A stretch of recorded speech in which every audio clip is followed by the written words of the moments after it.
we're going to get an update on COVID response and community survey activities and from Rafael Baptista.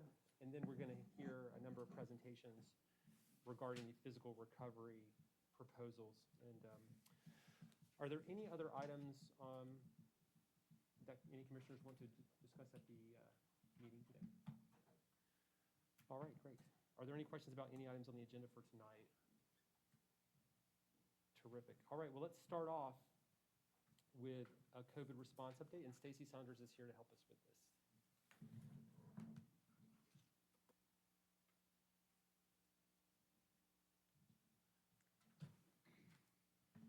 Good afternoon to commissioners and to our community members who are viewing this briefing as well.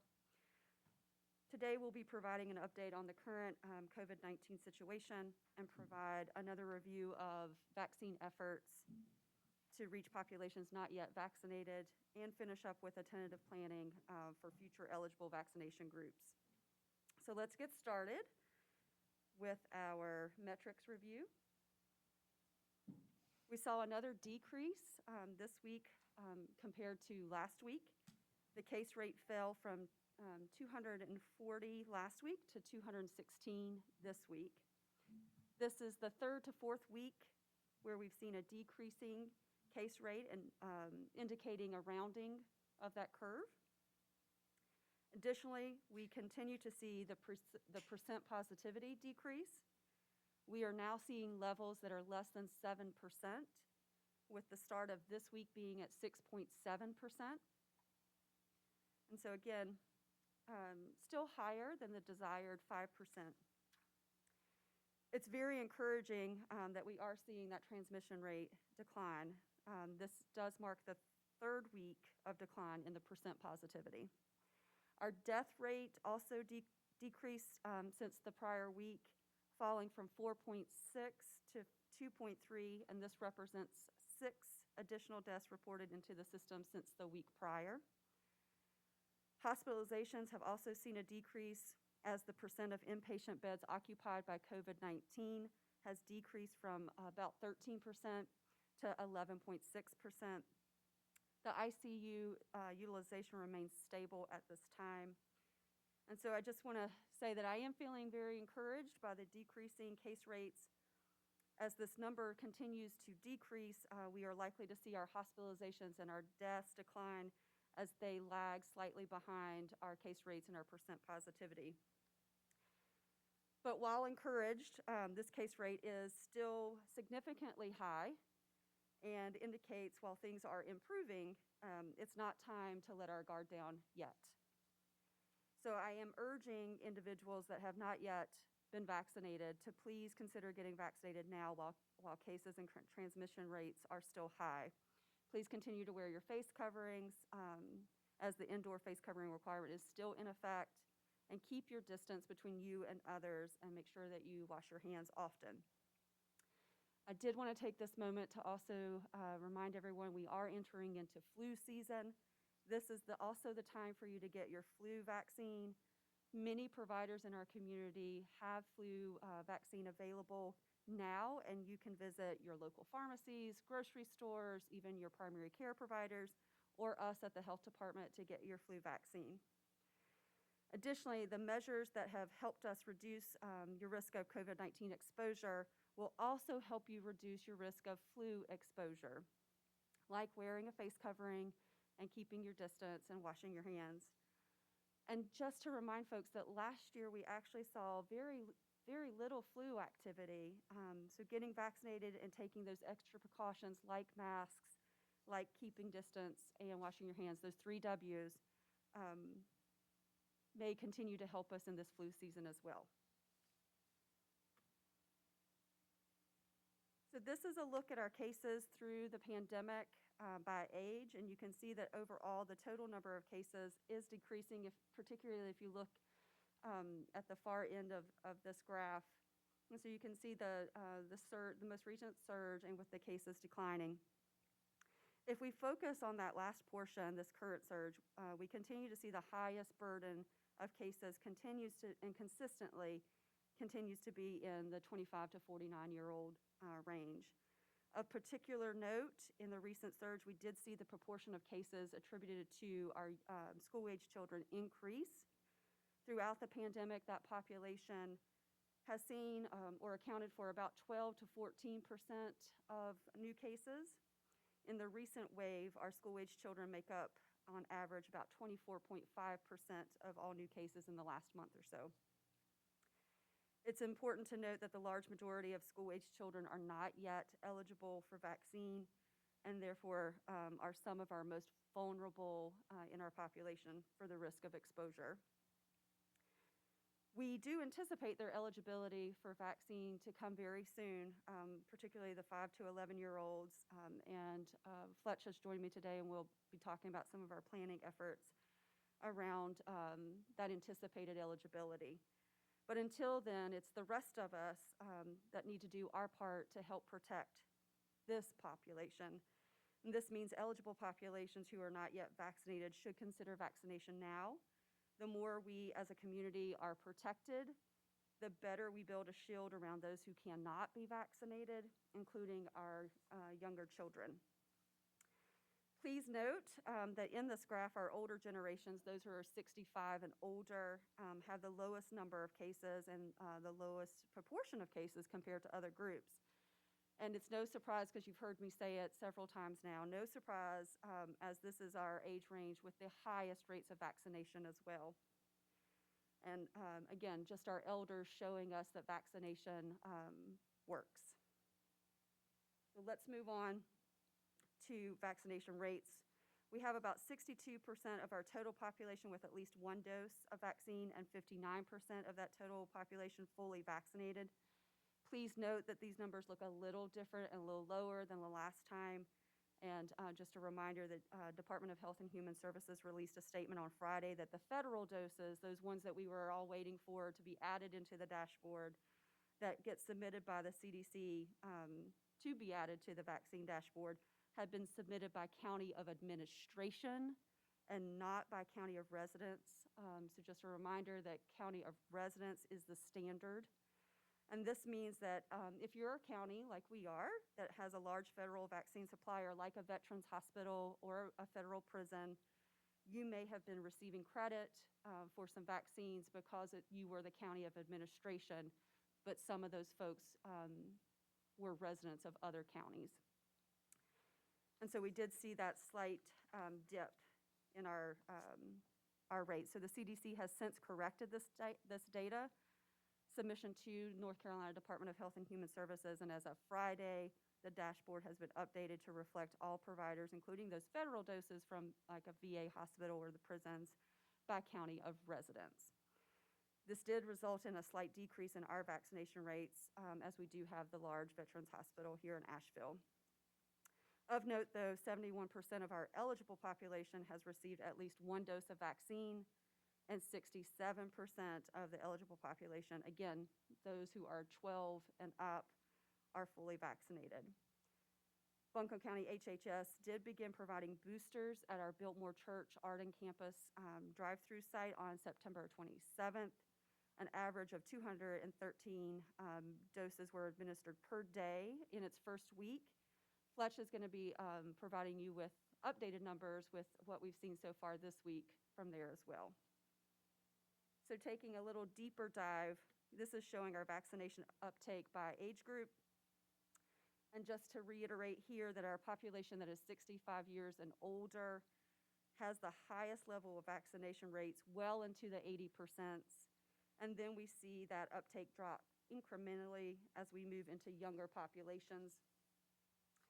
In 1 month's time, I wanted to note, though, that we have seen vaccination uptake increase the highest in our 12 to 17-year-old group, increasing 3 percentage points from about a month ago, with each of the other groups increasing 1 or 2 percentage points since the month before.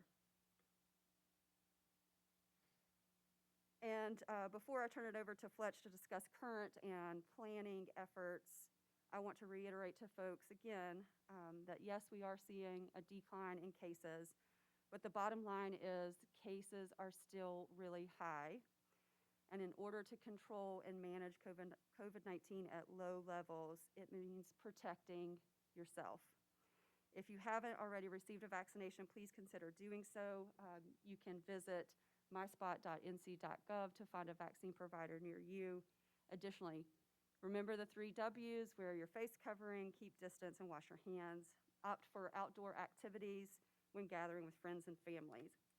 And so with that, I'll turn it over to Fletch, who will be reviewing our vaccination efforts again with you all and describing our future planning efforts.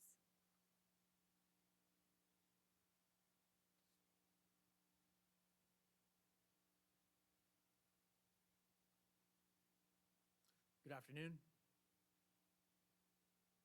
So I'm going to try to paint a roadmap for you guys for what we're currently doing in our vaccine lines of effort for the rest of the year. I do want to go back and give a recap of all the efforts we did for our summer outreach programs, and then what we're looking at for fall, winter 2021. We'll talk about the booster sites, our long-term care facilities, our push, and then what we're thinking about Moderna and J&J boosters, and our planning for children aged 5 to 11.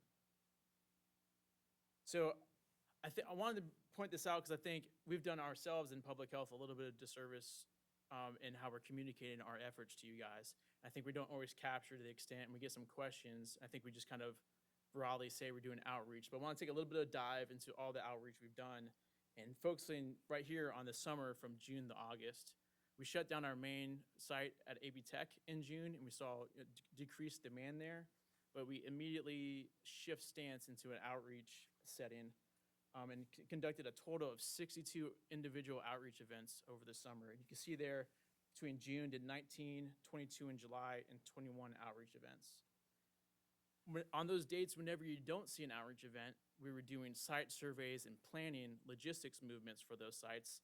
And then on those in-between days, we're doing homebound visits, usually 2 days a week. So really what you see is a summer of almost every day doing outreach events. And during that time period, we did, as a county from public health, over 5,000 doses administered. Next, I'm going to talk about our booster operations. For Pfizer boosters, we began operations at Biltmore Church South on September 27th. I have a little updated numbers from this week, but we're averaging about 158 right now. Our highest last week was our first day, Monday. We did 264, and this Monday we saw a fairly significant drop off down to 99. When we established that site, we weren't sure of what kind of demand we'd see from the community. We had potential to see, have the burden on the community could have been several thousand a day coming, or very few, but we kind of landed right in the middle, about 200 or so coming every day last week. How those hours are working, we're going to be shifting our hours there this week, and for the future sites, just operating from 10 to 4. And this week we have a good partnership going with the Mexican consulate event. They're operating also out of Biltmore Church South, and we're offering incentives there for boosters or first doses as well to capture that community and bring them over for an easy, convenient vaccine. And we'll be extending that site a few more weeks and gauging on how the demand goes, how long we stay there. We're thinking we'll be there long enough to cover potentially when the Moderna and J&J boosters become available, if they do. Another lines of effort for us is our long-term care facilities. If you remember, early in the year, we had a burden of, it was over 90 long-term care facilities. We ended up servicing directly a couple over 50, but we've sent out surveys to them. We begin our booster outreach to those on October 25th, and our plan is to, with our outreach teams, support 2 of those a week going forward from that date. Also simultaneously happening with that is our homebound booster support. We've been doing homebound doses since March, and their first round of homebound boosters is coming available October 12th. So we're starting to see of those people who receive that, how many are interested in their boosters and planning with that. And we're coordinating with care medics to assist with that homebound support starting this week. I do want to mention that when we talk about long-term care facilities and we talk about homebound booster supports, we have a nurse that was brought on and assigned to those efforts, Melina Bullard. She's been doing an incredible job. And anytime we talk about this or the outreach we're talking about her efforts and coordinating all that with her staff. And I just want to point out that that's due to her diligence for making all that a success. Next, I'm going to talk about a 30-day vaccine push we started on September 21st. This was a focused media campaign and vaccine outreach, really trying to focus on what we think may be remaining of a movable middle, focus on parts of the county where we have a slightly lower vaccine uptake. We've focused on using some community role models and changing our messaging a little bit, trying some new tactics to really drive people out, and also having the incentives to bring people out to those sites. Going to real quickly show you an example of the PSAs that are going to be starting, and we have more on the way, but this is one that will be going out on social media and TV here shortly. I've been the pastor of Hominy Baptist Church in Candler since 1996. Over the years, I've preached that the foundation of our faith is so very simple: to love God and to love one another the best way we know how. I believe with all my heart there is no better way for us to do that than by getting the COVID-19 vaccine. Want to be a hero? This is your shot. Find a vaccine near you at buncombeready.org. So we have another one of those with a local coach, and we're developing more as that campaign goes on. As part of this push, we have some numbers in from some of the events we've already coordinated. As you can see, we've had some very successful events at our schools with these new tactics and new communication strategies, and we're continuing those.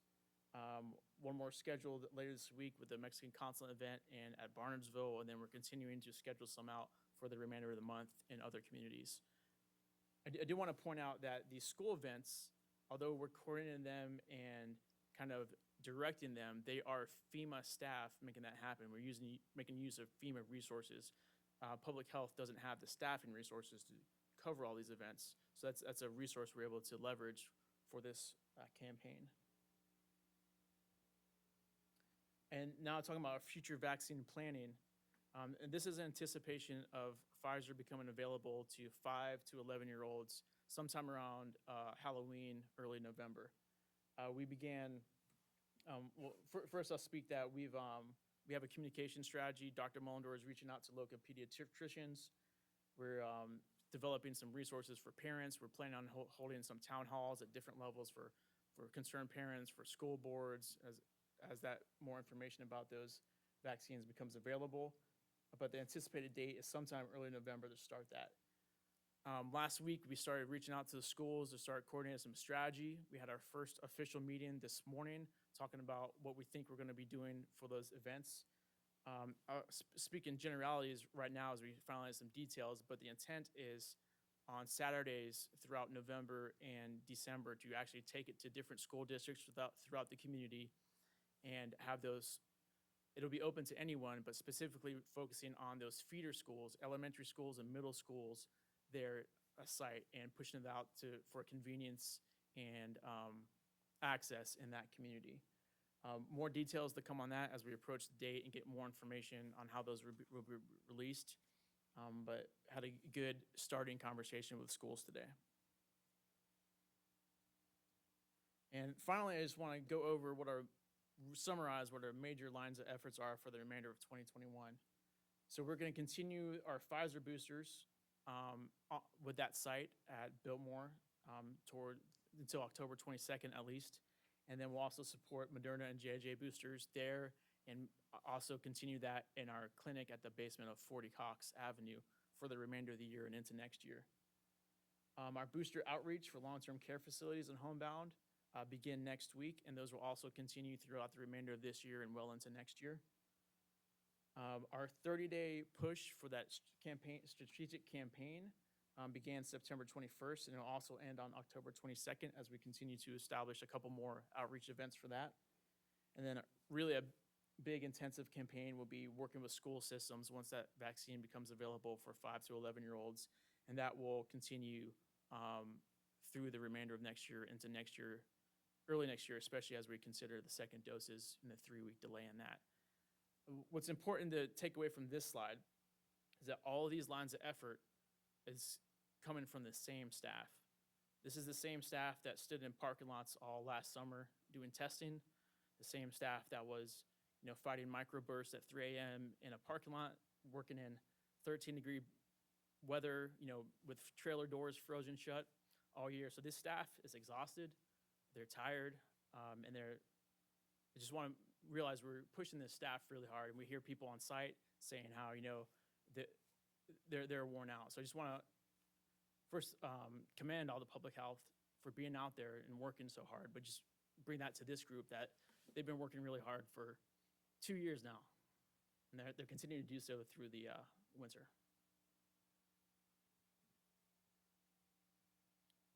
That's it.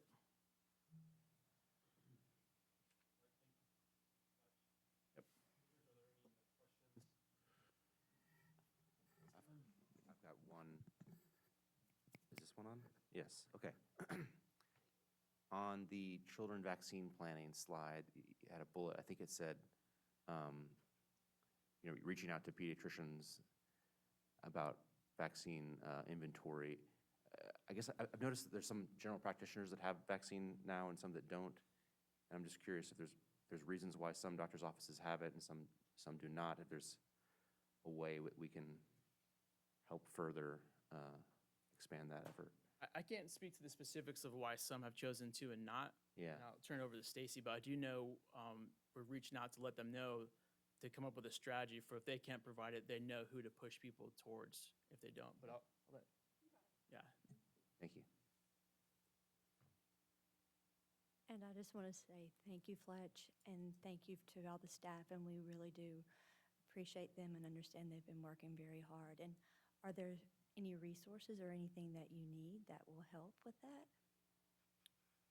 We're looking good for staff where we are staffing right now, but it's tight. And I think what we're seeing is as we do lose staff, whether they're contracted or they go somewhere else, we do have some nurses who are, just have indicated that they're just tired of doing COVID stuff and they're looking for something else. And what we're seeing is hiring new staff right now, particularly nurses, is very hard.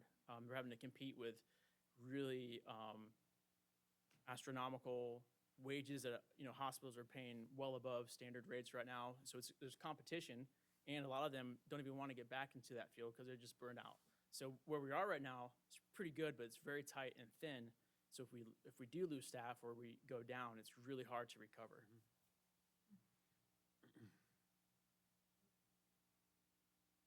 Thank you, Fletch, for just walking us through that. It's really, really helpful to have that level of detail for community members to know that, for us to know that. And please relay our appreciation and respect to staff who are out there making this happen every day.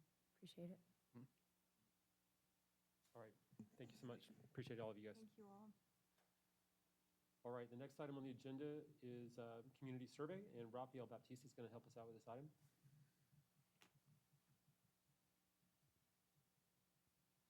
Good afternoon, Commissioners. Good afternoon. Hope you all are doing well today while we wait for Max to load our presentation. All right, Raphael Baptiste with Strategy and Innovation. I'm happy to be here. We've been talking to you all for the last year about the creation of a culture of strategy and innovation. Wanted to provide you with an update today related to an incredibly important piece of that culture building, which is our upcoming resident community survey. So today I want to talk a little bit about kind of the benefits of doing the survey, just a reminder of kind of why we're doing this, provide you an overview of the survey process, talk a little bit about what the actual survey looks like, and then give you a heads up on the timeline.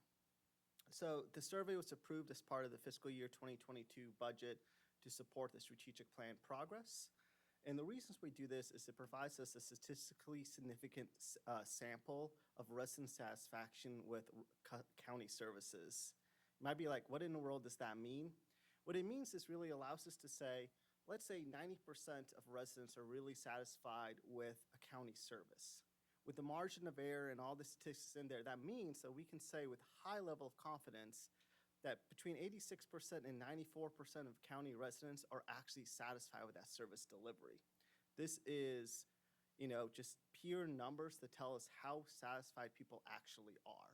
It is the closest you will get to the most accurate information about resident satisfaction and resident priorities that you are able to get as a local government. It also gives you a targeted understanding of resident satisfaction, right?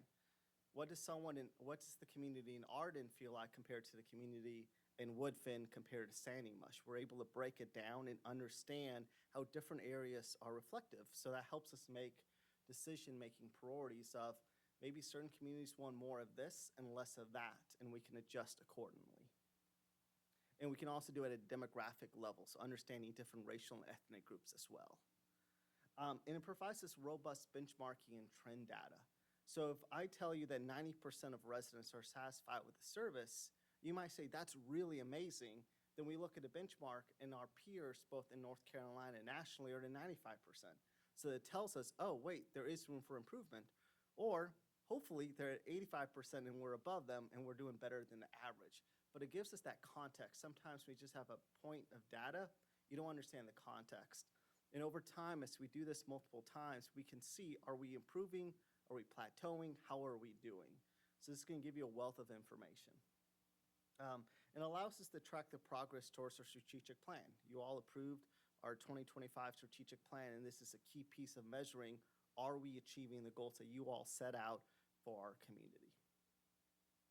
So thinking about an overview of the survey, like I said, it's a random sample. So the vendor that we've selected will pick a random sample of households in Buncombe County, and those were the only ones that will be invited to participate in the survey, and it'll be all over the county. The methodology is considered the gold standard in the industry. All our major peer groups, both nationally and within North Carolina, use the same methodology, and this is the methodology that's endorsed by the International City County Management Association and all the top premier organizations. If you look at the top award winners in strategic planning that use this methodology. People will be able to complete it via paper, so the people receive it will get an envelope, but they can fill it out on paper, put it in the prepaid postage and send it back. They can call a phone number, or they can do it online. So there's multiple mediums for which to complete the survey. And as a county that's really committed to equity efforts, I'm really excited about the fact that we've been able to negotiate as part of this package that the top 3 spoken languages in Buncombe County will all be provided to people who want to complete the survey. So when they get the survey, there'll be some language saying, hey, if you want to complete this in Spanish or in Russian, call this number, and 24/7, you'll be able to complete the survey in that language. And based on the numbers from the census, that indicates that virtually every household in Buncombe County will have at least one member at the age of 18 or above who will be able to complete the survey from a language perspective. So we're really excited about this. And the respondent identity will never be known to Buncombe County. Because we're using a vendor, we won't know if it was my neighbor to my left or my neighbor to the right who completed the survey, right? So it's anonymous, and there's no chance of us knowing exactly which individuals completed it, which is also very important. The way the survey is structured is it's 6 pages with a series of questions. Some questions are, how satisfied are you with this service? Some questions are, which of these issues, which of these topics would be a higher priority to you? It will include a cover letter from Buncombe County explaining why the survey is important, so people understand the why filling this out. It does ask demographic information. That's how we know that we have a truly random sample, but it does not ask for any personal identifying information. And it's about 6 pages in length. And there is an email on the survey that people can contact if they have any questions around it. We'll be doing a press release and sending out information through our normal means as the survey goes out. Survey will be sent out to those households relatively shortly. We're working through the final things with the vendor right now, and then we'll be bringing you the results in December. And that's my presentation. Happy to take any questions.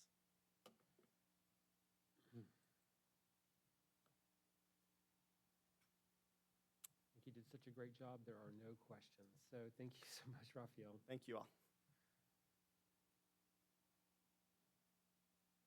All right. Next up is the fiscal recovery funding organizational presentations. And I think Rachel Nygaard, is Rachel here to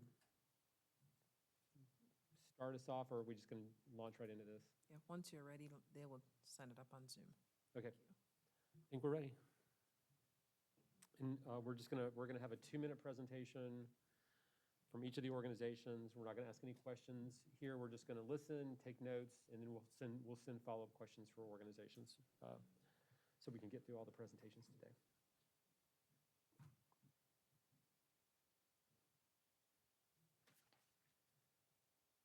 And while that is coming on, I want you to know that Rachel isn't here, but her assistant Sarah is here. I know you met her before, but Okay, great. Thank you, Sarah. is here. I know you met her before, but. Okay, great. Thank you, Sarah. The first speaker I know you met her before, but. Okay, great. Thank you, Sarah. The first speaker, I know you met her before, but. Thank you, Sarah. The first.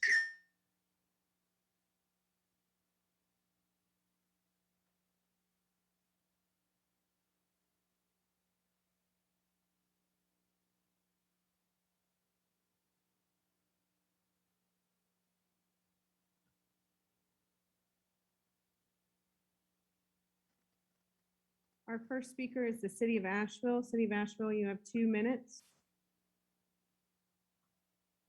Thank you. This is Kathy Ball with the city of Asheville, you have 2 minutes. Hold on one moment. We need everyone who's on the line to Thank mute you. yourself. This is Kathy Ball with this.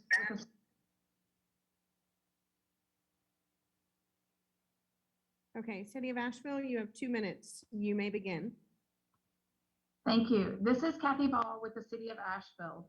Thank you for the consideration of an emergency shelter as a purpose of housing our unsheltered population in Asheville. You have our application before you. Our homeless population in Buncombe County has always included people who are unsheltered and have barriers to entering programs such as complex behaviors related to mental health or substance abuse disorders and lack of identification. This vulnerable and underserved population almost doubled during the pandemic, highlighting the connection between homelessness and our public health. Our project proposes to respond to this heightened crisis by creating new and a dedicated emergency shelter capacity with the goals of decreasing unsheltered homelessness, improving stability and connections to care for a vulnerable population, improving the health and public safety of our community as a whole, and most importantly, facilitating exits from homelessness into permanent housing. This project will fill a gap in our community's homeless service system by purchasing the Ramada Inn Hotel to create over 100 beds of non-congregate emergency shelter for people experiencing homelessness who have the most complex needs and least ability to access current emergency shelter and transitional housing opportunities in our community. The city is currently under contract to purchase the Ramada and seeks funding partners to implement this new initiative. Our specific request, of which is to match the city's contribution for acquisition, upfit, and operational cost. We are also seeking a partner service provider to operate the shelter and are currently in an RFP process to identify a qualified entity with experience serving this population who can meet the project goals. Thank you. Your time is up. Your time Thank is you. up. Thank you. All right, our next speaker will be the Hope Network of the Carolinas, to be followed by the Irene Wortham Center. Hope Network of the Carolinas, please unmute yourself. Yes, hi. You have 2 minutes. Thank you. My name is Rick Sawyer. I'm the Executive Director of Hope Network of the Carolinas and also the CEO Emeritus of a South Florida nonprofit called Hope for Miami. I'm an Asheville native, and we launched Hope Network in 2014 with activities at Craggy Prison around the issues of children of incarcerated fathers. And our current proposal is called Ready for Life, and we believe it fits into the county's category of services for disproportionately impacted communities. Now, the issues we want to address are academic challenges, racism, healthy relationships, family dysfunction, teen pregnancy, STI prevention, and teen dating violence. And then through our Ready for Life program, we would like to provide educational services that focus on the academic, social, emotional, and mental health needs of middle and high school students that reside in Buncombe County. Ready for Life's goal is to improve social, emotional, and healthy relationship skills in teens in order to promote overall well-being and help facilitate youth's transition to a healthy, successful adulthood. In terms of our program delivery, each year, a minimum of 200 students in schools and community faith-based groups will receive Ready for Life educational services in 14 one-hour sessions. Our curriculum will implement the Dibble Institute's evidence-based model called Relationship Smarts, and it's a model previously implemented by our sister nonprofit. Through the partnership, Hope Network will also provide our local school partners, community partners with resources, skills, coaching, training through an experienced, skilled, and ethnically diverse team from Hope for Miami. Hope for Miami has 20 years of experience with children and youth in services to after school and prevention with Miami-Dade County Schools, the fourth largest public school system in the U.S. with 400,000 students. Thank you. Thank you. Our next speaker is Jordan Peer Recovery, is the Irene Wortham Center, to be followed by Jordan Peer Recovery. Irene Wortham, you have 2 minutes. Please unmute yourself. Sure. Thanks for the opportunity to represent Irene Wortham Center. 82% of the $130,000 we requested is to replace the furniture in our early learning center and adult day activity center. This is essential furniture that's used every day, including linens and cots as well. This furniture has been compromised due to the liquid bleach solution we use 3 to 4 times a day and the frequent washing that has to be done per COVID protocol. The classroom and physical learning environment is an important teacher for the people in our programs. 40% of the children have developmental disabilities and 90% are living below the poverty line. So a safe and inviting space is really paramount for them to be able to learn and mitigate their behaviors. An example of an adverse child experience is that a child touched a bumpy table and immediately had a sensory overload. A functional example are we have keyholes not working, rusted sinks. We're seeing more emotional outbursts during this time. So it's paramount that we just get this furniture replaced. In the adult day centers, we have 70 adults who are spending 8 hours Monday through Friday there with developmental disabilities. And it's really critical that we have safe furniture. 6% of this funding is for a more high-end bleach wipe that is less harmful, and we don't need to let it soak on our surfaces. So should we get funding for new furniture, we would transition to these more premium wipes, which are approved and don't wear wood. And then finally, 12% of the funding is for 2 years of our lead teacher bonuses based on their performance and evaluation. We were able to give out bonuses last year through a grant, and we saw 100% lead teacher retention since then. Along with the financial support for the educators, the positive experience will carry over to a teacher's experience or a child's experience in the classroom. So thanks for considering this. The next speaker will be Jordan Peer Recovery, to be followed by Land of Sky Regional Council. Jordan Peer Recovery. Thank you. This is Jay Hackett. I'm the Executive Director of Jordan Peer Recovery. Our mission is transforming lives to transform people. The request that you have requests funding for Victory House 2. Last year, we created North Carolina's first state-approved registered apprenticeship for community health workers. And over the course of the year, we also maintained 100% placement rate for folks that are in recovery and reentry. What we found out was that we were able to do this because we provided both housing and transportation.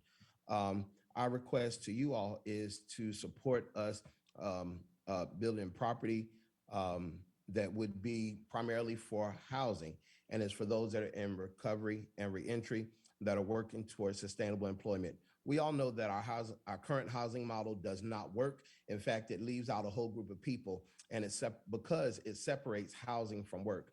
Our recovery and returning citizens are not even counted in our regional unemployment numbers because they're not part of the research base.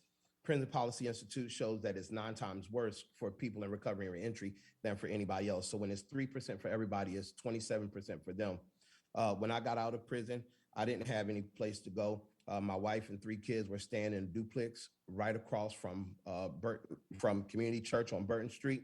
And I had to ask for help, but some people don't know how to ask. So we set it up where they don't have to ask. We provide the housing. We connected with jobs paying at least $15 an hour. And those that are interested in starting a business can learn entrepreneurship in a place that's set up for them to thrive and not only to survive. I didn't have credit, didn't have money, didn't have a house. And so we use this life experience plus state approved curriculum in order to support people in their transition so that Buncombe can be a little more sustainable for everybody involved. This meets 3 out of 4 of the county strategic goals, and we're glad to be able to present to you today. Next speaker is Land of Sky Regional Council, to be followed by Leaf Global Arts. Land of Sky, can you unmute yourself? You have 2 minutes. Thank you. Thank you for your invitation to speak regarding the Land of Sky American Recovery Plan proposal to connect all communities. This project further dives into the work that we've been cultivating in Buncombe County to support diversity of broadband-related issues. The specific project seeks to support addressing affordability gaps, infrastructure needs, and digital literacy. The first section is supporting affordability issues by working with the Housing Authority on the next phase of deployment for approximately 700 residents. This builds from previous work partnered to grow opportunities in Housing Authority areas. And the Housing Authority has already placed an RFP that has responses, but does not currently have the funds to implement the project. By entering competition, the higher density communities of low income populations will ensure higher probability of better market solutions in their community. Second part of the project seeks to fill in gaps for small extensions. We anticipate state and federal funding for broadband to help address large areas of unserved populations, but not small projects. The funding pool may have an option for small extensions, but we're waiting on state budget to unfold. And even if it does, local program will help improve services for people faster. Lastly, the program will have a staff person to help support digital literacy efforts coupled with other funding Land of Sky has in-house. An individual will be hired part-time to become a digital navigator for Land of Sky in Buncombe County, and this person will coordinate with organizations and individuals looking to improve digital literacy and travel to locations to help lead classes or one-on-one trainings. Target audience have been identified by our digital inclusion plans as English as second language, senior citizens, and low-income populations. For the second phase of the extensions, we will have to develop that program with the community as a cost share program that will be a partnership, public-private partnership with us and the providers.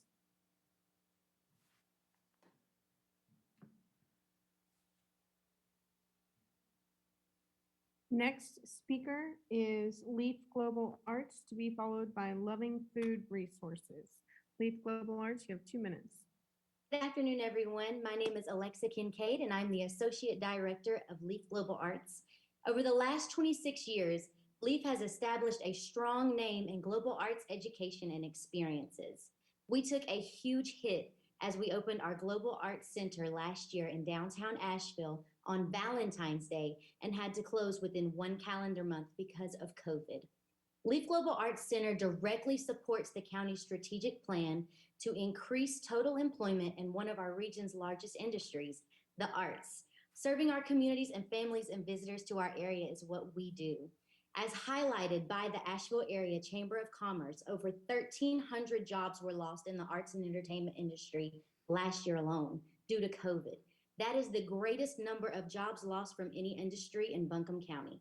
Due to health restrictions on in-person events in 2020 through 2021 due to COVID, Leaf will have lost over $1 million in mission-critical funds.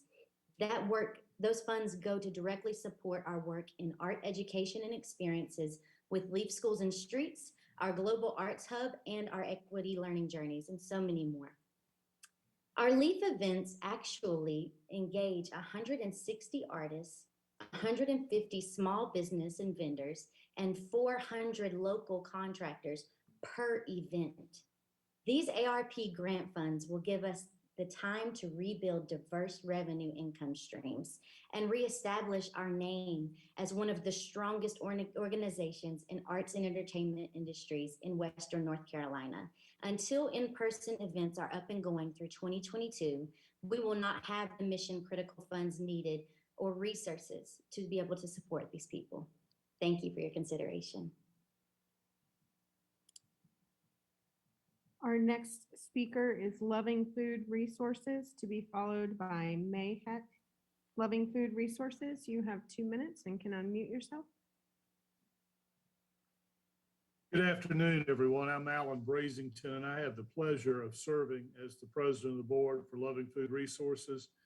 Loving Food Resources for 30 years this month has been providing services as a food bank to those primarily with HIV and AIDS, but also folks that are in hospice. We provide food baskets, sometimes on a weekly, sometimes a monthly, but on a regular basis. By and large, our clients are arts and entertainment and the service industry, which are industries that have been devastated by COVID. So our need has exploded. We're asking for $132,492. $22,000 of that is for a box truck. We deliver food. We also go to Manna, pick up the food, and from other donors all over the city, several of the grocery stores, some of the other markets. The truck's essential. As COVID was starting, our old truck just died. We've been having to rent a truck since then at about $500 a month. The new truck would be a big help to us. We have raised half the amount. We're looking for the other half.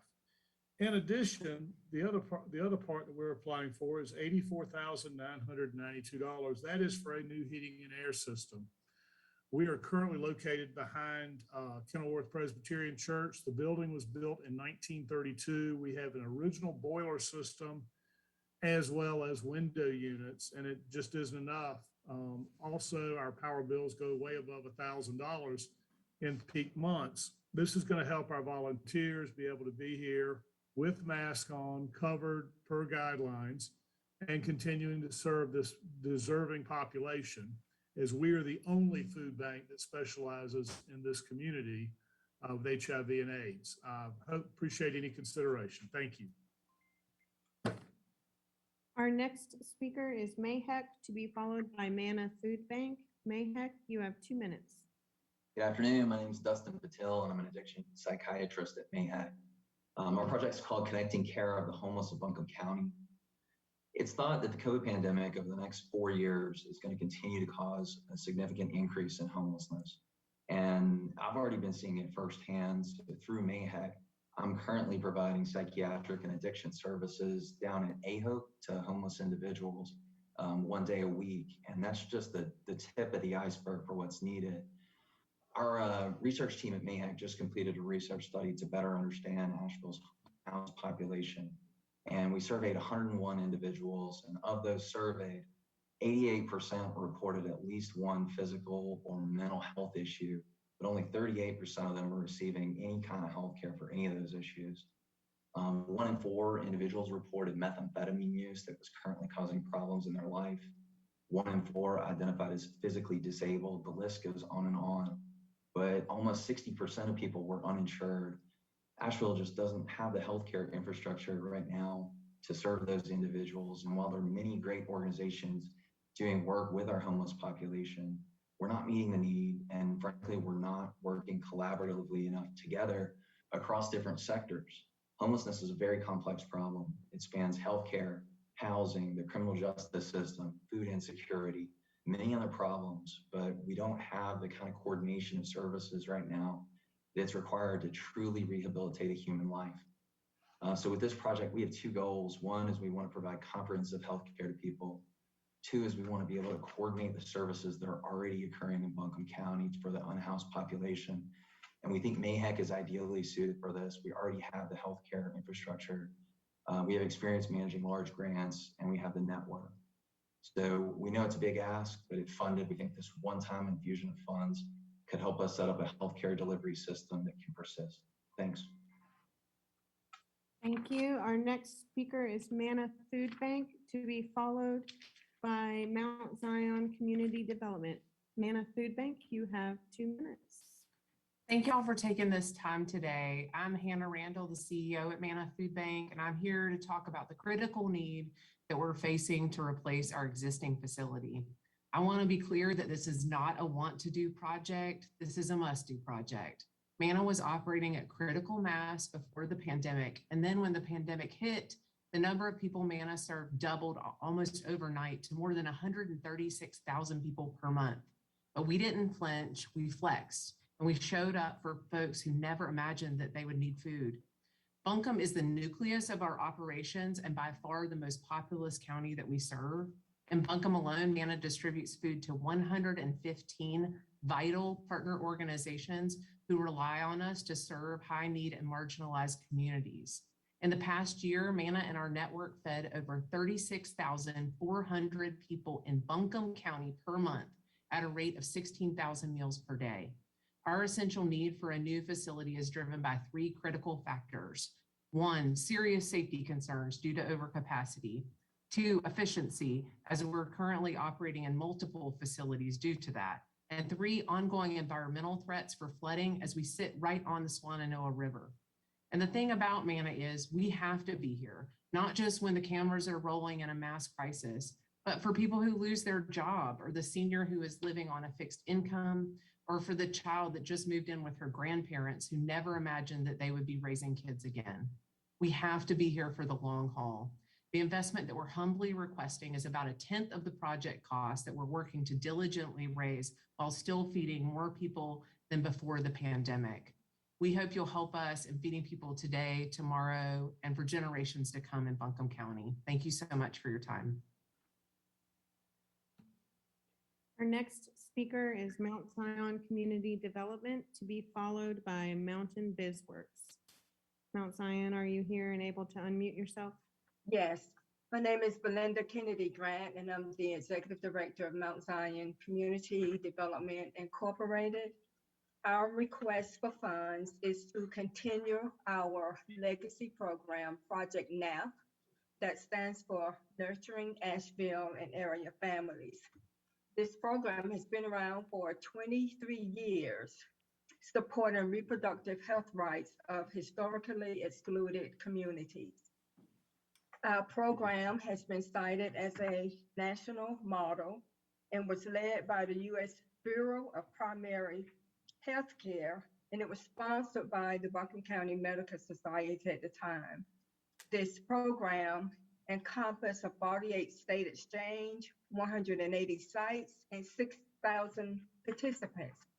Our program has also been cited as a Western North Carolina community model by the North Carolina Child Fatality Task Force, which is a legislative study commission appointed by the governor in the General Assembly. And we were appointed a community model for the services that we render to African American pregnant women. We hope to continue our program. Our programs align with Buncombe County's 2025 strategic plan as it relates to the foundational focused area on equity and the community focused area on educated and capable community. We believe in partnerships with many partners of like-minded organizations because we all believe that African American babies deserve to see their first year of life and beyond. We remain grateful to you, Buncombe County, for past funding, and we respectfully request continued funding for this initiative. Thank you so much. Our next speaker is Mountain BizWorks, to be followed by Mountain Child Advocacy Center. Mountain BizWorks, you have 2 minutes. Greetings, I'm Matt Raker, the Executive Director of Mountain BizWorks, and I'm here today representing the Mountain Community Capital Fund, which is an innovative community partnership to advance access to small business, startup, and expansion capital for low-income entrepreneurs and entrepreneurs of color in Buncombe County. Launched in 2018, Mountain Community Capital Fund, or MCCF, is currently comprised of 2 public sector investors, Buncombe County and City of Asheville, and 3 CDFIs, Mountain BizWorks, Self-Help Credit Union, and Carolina Small Business Development Fund. It's advised by a community committee, including appointees from both the city and county and representatives from each of the participating CDFIs. The COVID-19 pandemic is fundamentally changing our economy. Yet, if we are proactive and bold, we can shape these forces towards an economic environment that yields more inclusive prosperity. Last year, 129,000 new businesses were started in North Carolina. That's up 40% from 2019 and a record for the state. This year, we're on track for 180,000 new starts, smashing last year's record. New research finds that the net worth of Black business owners is 12 times larger than that of Black non-business owners. And our own research finds that our small businesses, and especially those owned by people of color, see pathways for greater prosperity if they can get access to the affordable, flexible growth capital they need. And that's where the Mountain Community Capital Fund comes in. MCCF serves an essential barrier-busting role as a loan guarantee facility so that its CDFI partners can say yes more often. In its initial pilot pool funding is nearing full deployment and is showing excellent results. Funding this request will ensure we can continue to build on these successes, delivering an estimated $3.4 million in funding to 90 businesses and creating or retaining 320 jobs. Despite the very real challenges posed by the pandemic, we also have a generational opportunity that can help drive an inclusive economic recovery. Thank you for your consideration of this request on behalf of the Mountain Community Capital Fund. Next speaker is Mountain Child Advocacy Center, to be followed by Mountain Housing Opportunities. Mountain Child Advocacy Center, you have 2 minutes. Are you there? Mountain Yes, Child? Okay. I am. I was trying to turn on my video, but I'll just do without. I am Amy Purdy, the Assistant Director, filling in for Jeff Sadoli today. And, whoops, I lost my. Thank you for the opportunity to talk about funding needs to prevent and respond to child abuse and neglect in Buncombe County. The county has outlined a number of important issues to be addressed, such as mental health services, substance abuse, homelessness, health determinants, vocational supports, and services for acute or crisis situations. According to a CDC study, most of these conditions that impact adults have their origins in childhood adverse experiences. Over the past year, CPS and law enforcement have received a 50 to 80% increase in child abuse reports as children have returned to school full-time. Mountain CAC will respond with increased staff and services. The CDC directly links child trauma with real health problems in adulthood. Child abuse impacts our community with alcohol and drug addiction and major medical and mental health illnesses. Johns Hopkins research demonstrates that the cost impact for treating children for the effects of childhood trauma is $1.5 million per child over their lifetime. Buncombe County will pay for child abuse in medical and mental health and social services, the justice and criminal system, food insecurity, and homelessness. And this doesn't even address the loss in human potential. Mountain CAC provides evidence-based services that have empirically shown to prevent abuse and dramatically reduce its impact on children, their families, and community. Our ask is for upstream investment of $1.2 million over 3 years for 1,500 children. Frederick Douglass said, "It is easier to build strong children than to repair broken men." Thank you. Our next speaker is Mountain Housing Opportunities, to be followed by Mountaincare.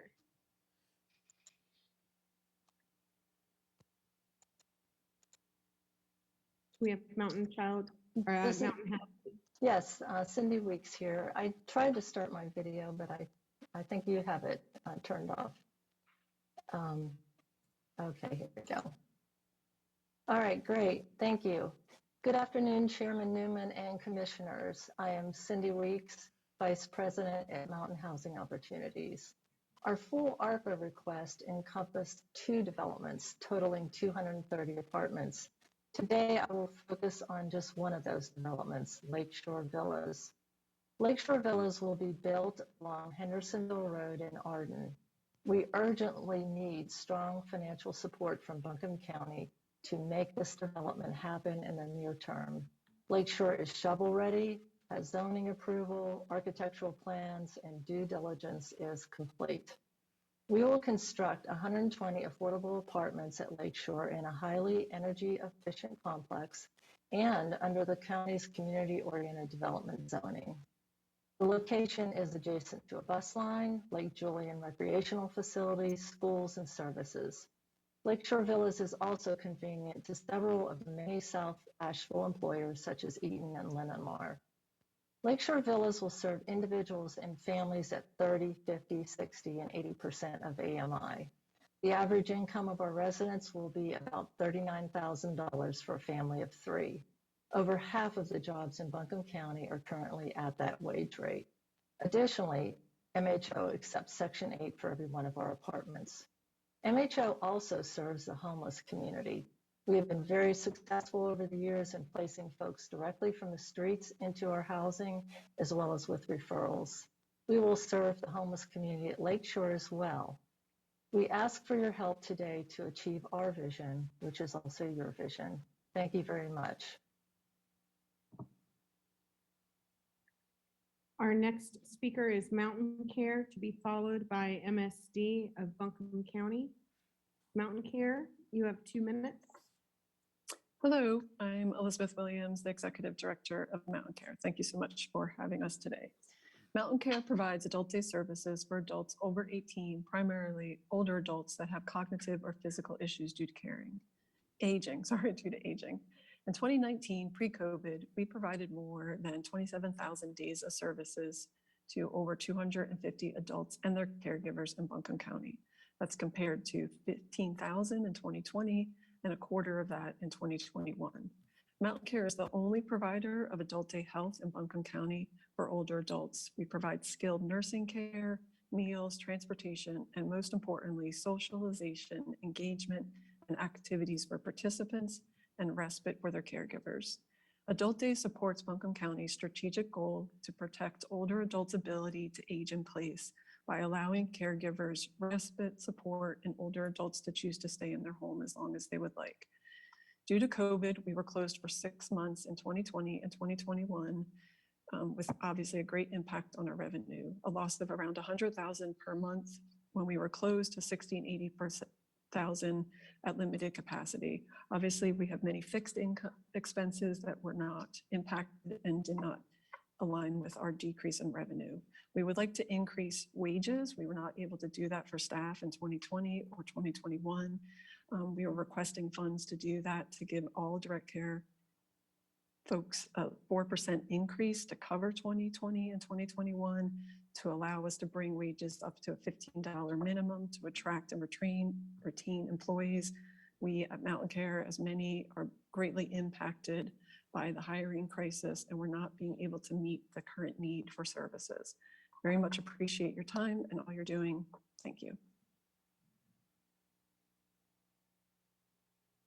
Our next speaker is MSD of Buncombe County, to be followed by My Daddy Taught Me That. Good afternoon. My name is Tom Hardy. I serve as the manager of MSD. The Candler area corridor along 1923 has previously been identified by county officials along with local civic and business groups as a priority area in need that would benefit from public sewer service. While this corridor is served by public water, the potential for development is significantly limited due to the lack of public sewer. As an existing transportation and commercial corridor such as this, there is a significant potential for future economic development opportunities, as well as institutional uses, affordable housing, and other land-dependent uses that have not been previously available due to this lack of infrastructure. In addition, there are a high number of failing septic systems in the area, along with 3 sewer package plants which discharge to the tributaries of Hominy Creek. Monitoring studies of the water quality along Hominy Creek have shown the stream to be impaired by levels of fecal coliform and nutrients. This project could eliminate these discharges and improve the water quality of Hominy Creek and its tributaries. This would provide some environmental equity to those in that area, along with all those who live downstream from Hominy Creek and along the French Broad River. This is a rare opportunity for the county to utilize ARPA funds that specifically list water and sewer infrastructure as allowable expenditure, as well as partner with MSD on a critical initiative. If funds are secured, this would allow MSD to monetarily participate with approximately $2.1 million in accordance with MSD extension policy, thus leveraging additional funds for the project. Further, the extension of the lines would offer numerous businesses and residences the opportunity to abandon thousands of septic systems and no longer have to worry about repairs and maintenance of those systems. Sewer service would bring about opportunities to develop land for affordable housing, businesses, services, and employment centers in the area. Thank you for your consideration. Our next speaker is My Daddy Taught Me That, to be followed by On Track Financial Education and Counseling. Do we have a representative from My Daddy Taught Me That?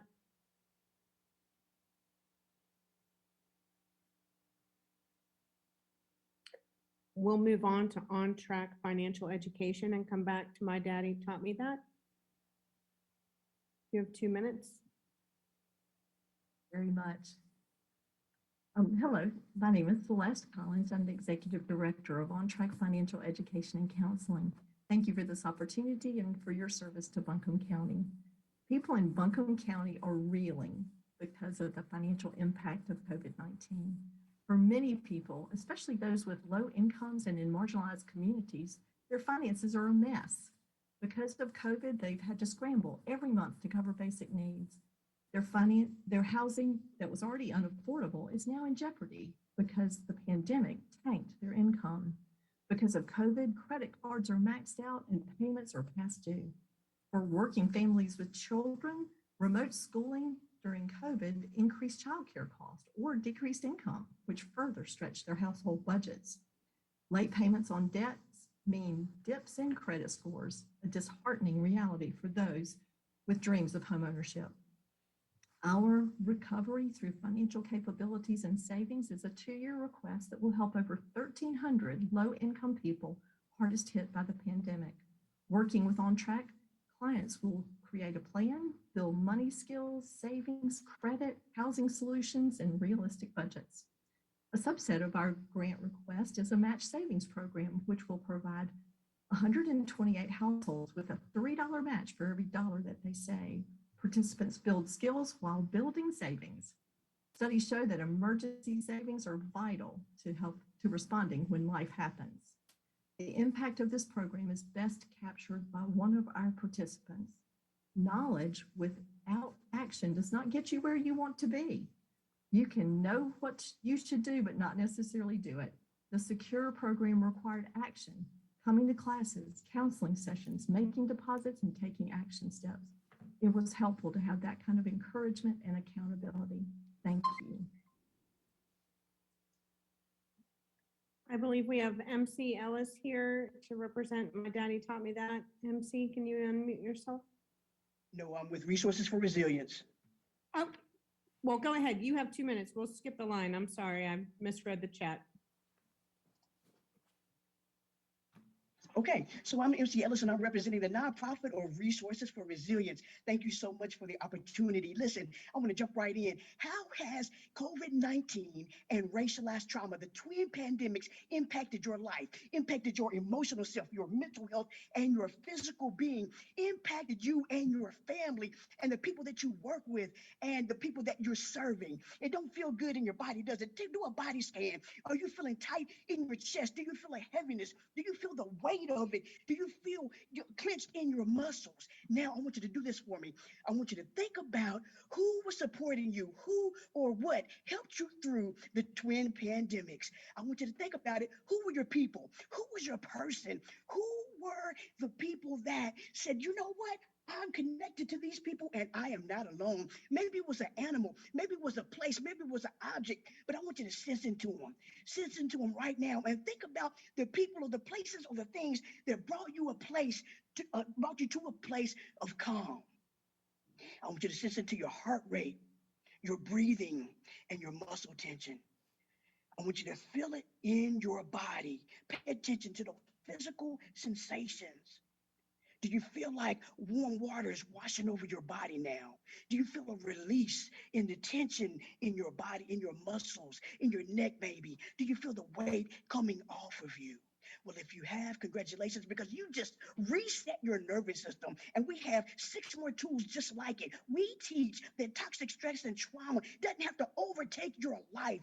We teach you tools to help you manage from day to day and from moment to moment. And as we partner with the wonderful people of Buncombe County, guess what? What better able will we be able to serve everyone if we all came from a regulated place, serving the people that we're supposed to serve and doing the thing that we were called to do. Thank you so much.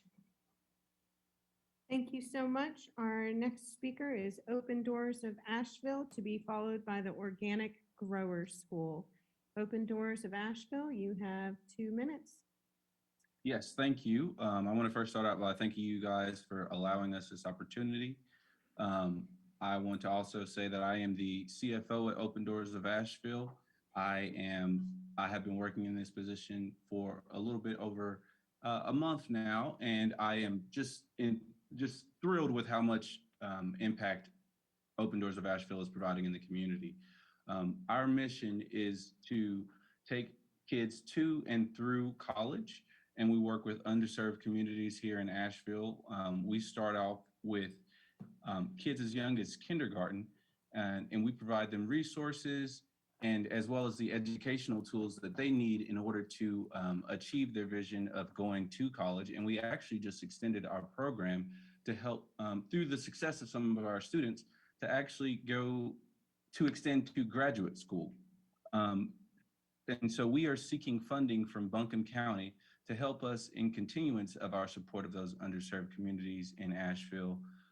One of our really big success stories and that emphasizes the impact of COVID on our population is that during the uncertainty of COVID, we had one of our college students actually have to travel back and forth from school before she finally got the determination that she was going to be doing online classes. And with her already coming from an under-resourced community, she had to deal with things that we wouldn't normally have to deal with and extra expenses that we might not always think about, such as gas for traveling. How was she going to now feed herself now that the school program or the college program for fun or for food was going to affect her? Was she going to have to pick up another job in order to stay at home? Is she in a safe home environment? So we are seeking funding to help us continue to support those students as they deal with these issues and help us to continue to put those kids to and through college and even beyond now. So thank you so much for your time. Our next speaker is Organic Grower School, to be followed by Our Voice. Organic Grower School, you have 2 minutes. Thank you. Hi, I can't seem to start my video, but I'm Alan Muscat, and I am the founding CEO of No Taste Like Home. Organic Grower School is our fiscal agent for the project, which is about teaching foraging, along with hiring and training a number of instructors. So why foraging? Foraging is gathering wild food. It gets you outside, off of screens like these, not just in nature, but connecting with it. You get free, healthy food and exercise. You can save and even make money doing it. Foraging can be safe, sustainable, and environmentally beneficial, which I know because I served on the state committee that legalized commercial wild mushroom hunting in North Carolina. Also, No Taste Like Home is 26 years old now, and we're the largest foraging school in the world. So to illustrate, a few years ago, we took out a group from Asheville Middle School, and we happened to walk through an old apple orchard. So the children gathered apples, and the next day a teacher emailed us, and she said that one of the students had come in beaming. He had never picked fruit from a tree, and this was just apples.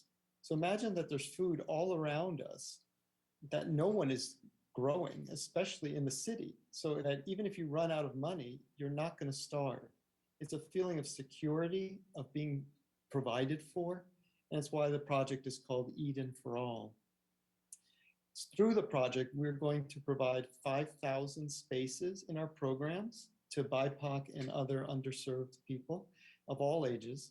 We're going to fill 50 year-long internships and hire at least 5 instructors. We started this back in 2016. We're going to be putting $75,000 into this phase of the project. The total value will be over $800,000, and we'll continue this long after 2026. Thanks.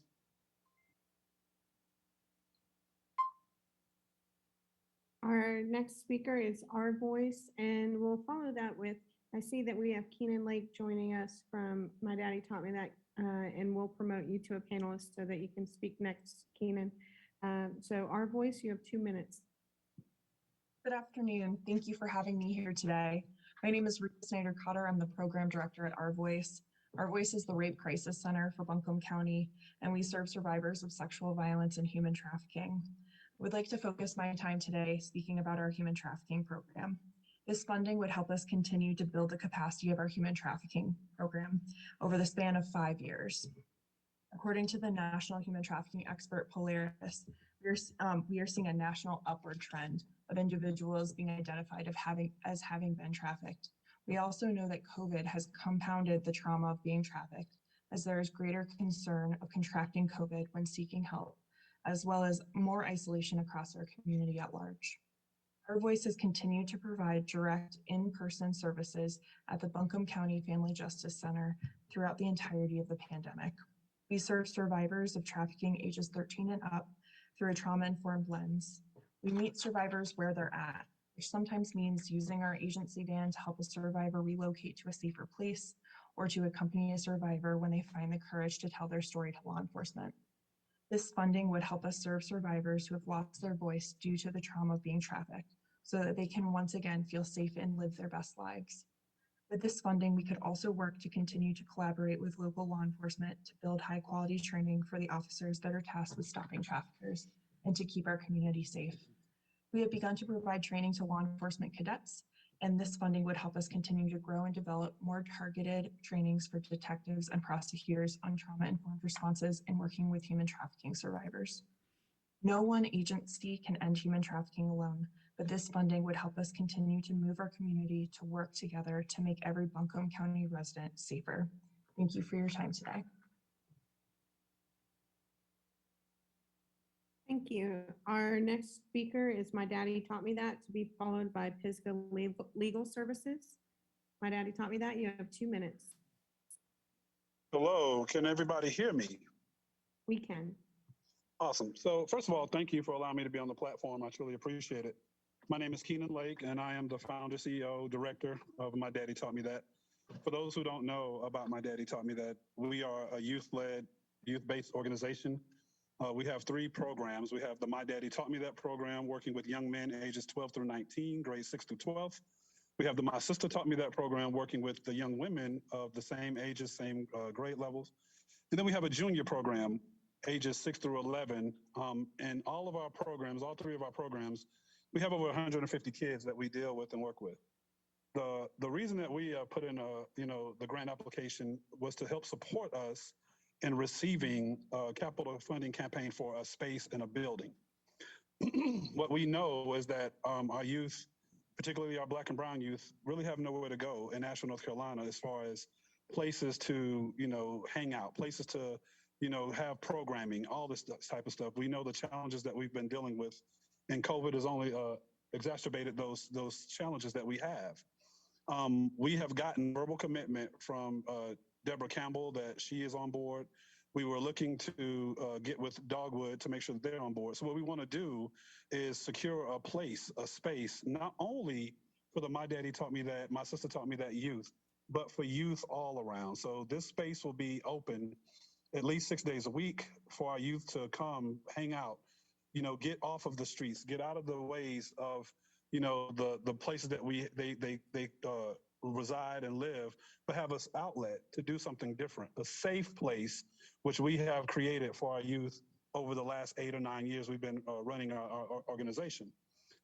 We also know that Asheville, North Carolina has become one of the top 10 most dangerous, violent places in the country. A space will help us rectify that. Thank you. Thank you. Our next speaker is Fiscal Legal Services, to be followed by Pivot Point WNC. Fiscal Legal Services, you have 2 minutes. My name is Robin Merrill, and I'm managing attorney at Fiscal Legal Services. I want to say thank you for all the ways that the county has partnered with us throughout the pandemic, and to talk to you about the request that we've made today. It is for our housing work, and one of the many lessons we've learned in the pandemic is the importance of having a home, a place where you can socially distance, where you can be safe, where you can quarantine, where you can go to remote school or do remote work like I'm doing right now. That means that being displaced through eviction and foreclosure is even more traumatic than in the past, and it's dangerous because it puts people at risk of contracting COVID-19. Our request is for 3 years of funding, but given everything you have in front of you, if 1 year or 2 years makes more sense, then please talk with us about that. We're very open to negotiating the parameters of the program. In the 18 months since March of 2020, when the pandemic began, we've actually seen a 42% increase in our housing cases, despite there being an eviction moratorium for the vast majority of that. We've talked to a lot of people who are scared, who are being threatened with illegal eviction, and who are facing other obstacles. We also are seeing trends where rental homes are now being sold. People are being told they have to move out of them. Today, I observed the meeting of your Affordable Housing Subcommittee, and I really appreciate the work you're doing on long-term goals for affordable housing issues. But the reality is that while you're working on those long-term goals, we have what I hope is a short-term problem. We need to keep people in the homes that they have while we work on increasing affordable housing. Thank you. Our next speaker is Pivot Point WNC, to be followed by Reconnecting Reentry Incorporated. Pivot Point, you have 2 minutes. Thank you.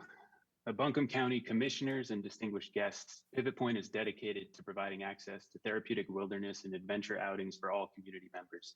Historically, wilderness therapies have been denied to disenfranchised communities and communities of color, and our program strives to address these disparities by providing fully subsidized outings to underserved and justice-involved communities.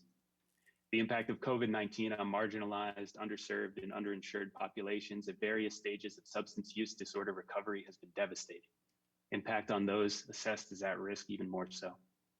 Working now with all diversion services and treatment courts of Buncombe County, as well as being called to work with at-risk youth at North Buncombe and Reynolds High Schools, it is clear that our services provide a unique pathway to healing called for now more than ever. Our proposal seeks to address both the amplified behavioral health needs of financially underserved populations, as well as that of our highly trained and specialized staff. By stabilizing our team and removing COVID-19 barriers, including food and rent insecurities, this proposal reestablishes the bedrock upon which our ever-expanding footprint can achieve long-term success. And we can continue to provide sustainable behavioral health care at a subsidized rate. By offsetting the negative impacts of COVID-19, our work can return to the explicit focus of teaching skills that lead to better decision-making abilities, not only in these immediate times of extended trauma, but also throughout our life of our participants. These are essential skills for long-term sustainable recovery. They're skills our programming has provided for years in this county, and with this project funded, these are the tenets of health and development we can once again focus all our efforts on. Thank you again. We're honored to have the continued support of Buncombe County as we work to address the impacts brought on by COVID-19 and provide evidence-based support to our community members. Our next speaker is Reconnecting Reentry Incorporated, followed by RHA Health Services Incorporated. Reconnecting Reentry, you have 2 minutes.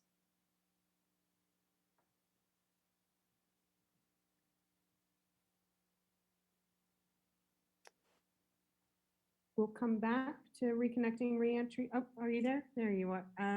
We'll go on to RHA Health Services and come back to the Reconnecting Reentry.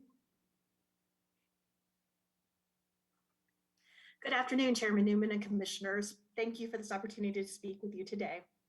My name is Sandy Futz. I am Chief Operating Officer for RHA Health Services. RHA provides a comprehensive array of mental health and substance use services to the citizens of Buncombe County. RHA has been a proud partner with Buncombe County on many behavioral health and justice diversion initiatives over the years. The All Access to Care and Support proposal will fund the return of 24/7 operations at the Behavioral Health Urgent Care, which is part of the Comprehensive Care Center at 356 Biltmore Avenue. The Behavioral Health Urgent Care operated 24/7, 365 from 2016 until early 2020. As funding streams were reduced, the operations were reduced to 12 hours per day on weekdays. This reduction severely limited the services available at the urgent care, as well as the number of individuals served. The need for mental health and substance use services has been greatly exacerbated by the pandemic.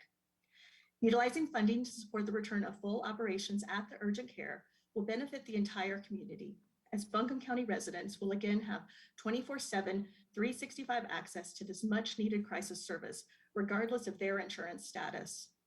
The return to 24/7 operations will provide these valuable services at the time the individual is in need. The funding will allow for the reopening of the observation unit at the urgent care. The observation unit will allow individuals who need inpatient crisis or detox care to have access to a safe, medically supervised environment while they await placement. The availability of this unit greatly increases engagement and follow through with needed treatment. Additionally, this expansion will provide law enforcement and EMS access to a quick drop-off point for those with behavioral health needs 24/7, returning officers and EMS providers to the community quickly. Thank you again for this opportunity. Have a great day. Our next speaker is Seek Healing, to be followed by the Shiloh Community Association. Seek Healing, you have 2 minutes. Thank you for the opportunity to speak. My name is Joey Moore, representing Seek Healing. Like nearly every other entity here, the pandemic has dramatically increased service demands from our organization. Seek Healing requests funds to increase accessibility of our trauma-responsive social health services, reaching individuals and communities hardest hit by the pandemic, and social isolation from quarantine measures. These services offer experiential learning about healthy communication and emotional regulation techniques, and connect community members with each other in order to minimize the factors of loneliness that exacerbate mental health and substance use disorders.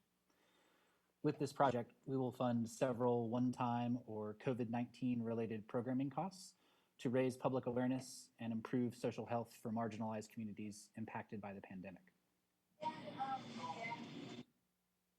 Proposal activities include purchase of a passenger van to aid participant transportation to in-person program offerings, updating of our brand, website, and expansion of outreach strategies to support an anti-loneliness and substance use disorder resource campaign in partnership with Dogwood Health Trust and Via Health. These resources include collaborative operations with support from Sunrise Community, Western North Carolina AIDS Project, 12 Baskets, and many other area human services providers. Additionally, funds will subsidize access to holistic wellness services to low-income, at-risk for overdose individuals, and assist facilitation costs for our online support meetings, an essential programming facet since the pandemic began. Thank you for your time and consideration of Seek Healing's proposal. Thank you. Our next speaker is the Shiloh Community Association, to be followed by Sisters of Mercy Urgent Care. Shiloh Community Association, are you on the line?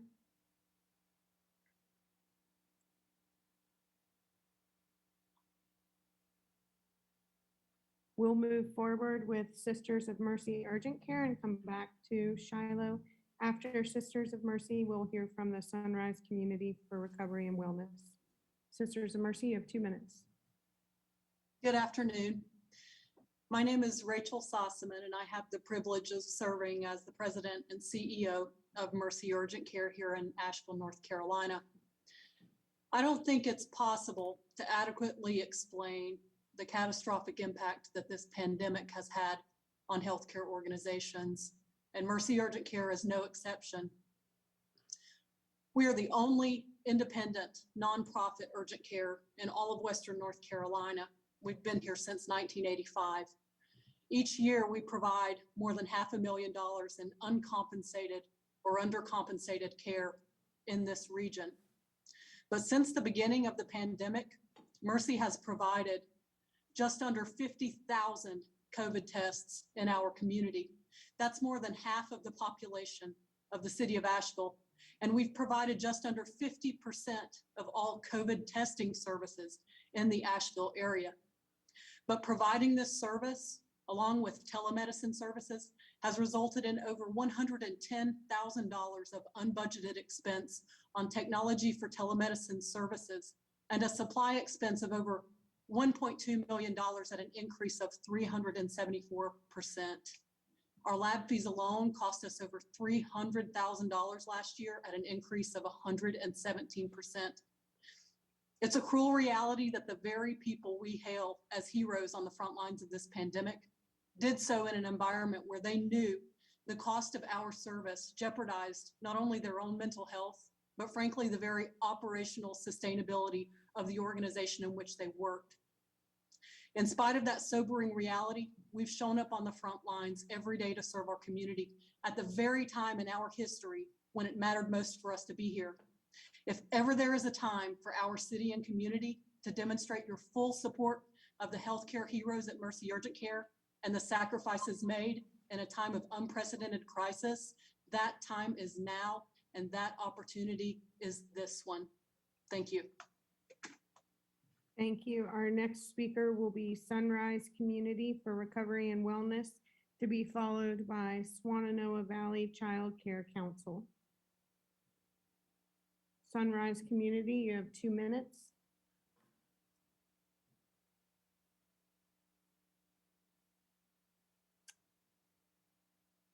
Have we had anyone from Reconnecting Reentry or Shiloh Community Association who has joined? Not seeing anyone unmute themselves, we'll move forward with Swannanoa Valley Child Care Council, to be followed by the ARC of Buncombe County. Swannanoa Valley Child Care Council, you have 2 minutes. My name is John DeWitt, representing the Don Collins Center located in Black Mountain and serves children in the Swannanoa Valley and eastern Buncombe County. Our center is designed to serve 170 children. When we opened in August of 2020, we almost immediately were affected by that perfect storm of a pandemic, schools closing, and families in distress, and our enrollment dropped to 10 children. Fortunately, we were designated as an essential service to serve families who were involved in providing services related to the pandemic and to families who could not be at home during the school closings. However, as schools have reopened, we have struggled to get the needed staff to fully operate the program. In addition to the lack of qualified staff, our current staff have had to implement safety procedures at the centers without any janitorial support, and as we attempt to recruit new teachers. As our planning budget, which was pre-COVID, included serving 170 children, we were able to undertake the new expenses associated with the new building of 10,000 square feet, state-of-the-art building, and renting a large area to locate the center, including other fixed recurring expenses, such as repayment of a major loan of $300,000, insurance, utilities. However, we have only been able to enroll 63 children and have a waiting list. This is partially due to the lack of ability to pay a living wage and benefits to our staff, the extra demands we place on our teachers with all the COVID prevention and requirements, lack of janitorial support, and the competition for higher wages from other employers in the community. We continue to pay our fixed costs, have cut any administrative support, having only one administrator and a cook. We specifically need the funds requested to provide a living wage and benefits to our current teachers and to recruit more, provide administrative support to deal with curriculum development and supervision, clerical support, counseling, provide janitorial support, and provide financial stability for the fixed costs until we can achieve full enrollment. Thank you. Our next speaker is the ARC of Buncombe County, to be followed by the ARC of Buncombe County, to be followed by the Arlo organization. The ARC of Buncombe County, you have 2 minutes. Yes. Can you hear me? Yes, ma'am. Okay. Good afternoon. This is Linda McDaniel, and I'm with the ARC of Buncombe County. The ARC is a nonprofit that has been in existence since 1957 to support parents with children diagnosed with intellectual and developmental disabilities, formerly known as mental retarded. This concern was because of mental disabilities and not having educational services, medical, housing, and other areas that affect lives. The same concerns that existed then exist now. However, as we have moved forward in some areas, we are behind in others as the world has changed. We have problems in the areas of homelessness, of families, mothers, not having shelter for their children, apartment living that does not support disabled persons, cost of living, lack of transportation, educational issues, and lack of services that do not accommodate children that have aged out of children's services. We are in dire need of having a staff person to help support this program, continue these services in Buncombe County as being the only agency that supports people with intellectual developmental disabilities and their families.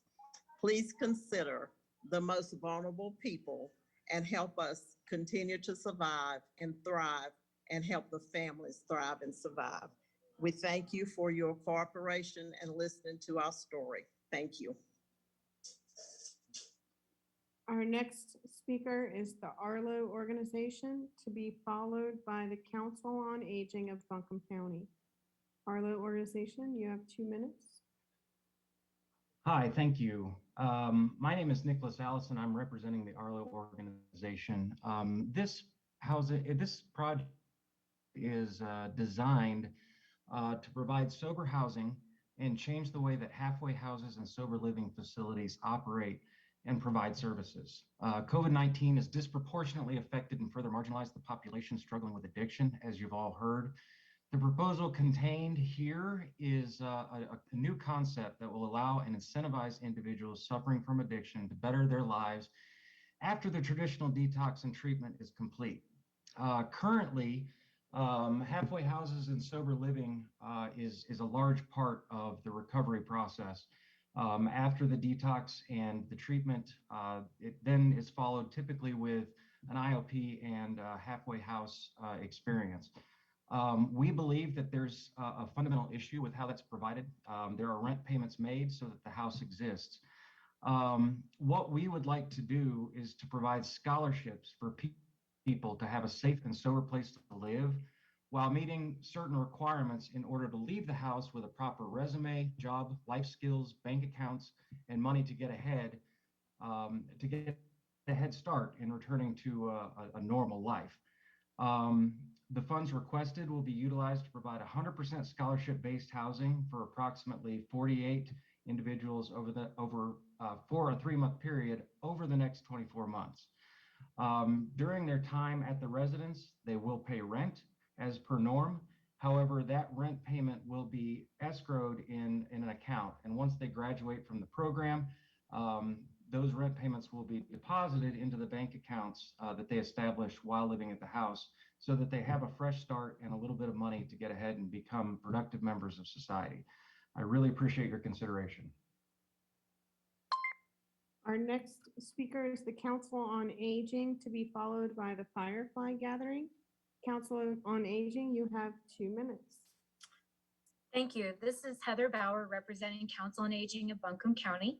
We are prepared to meet the increased demands of services as COVID continues to disproportionately impact older adults today, with repercussions that cut into their ability to age successfully into the future.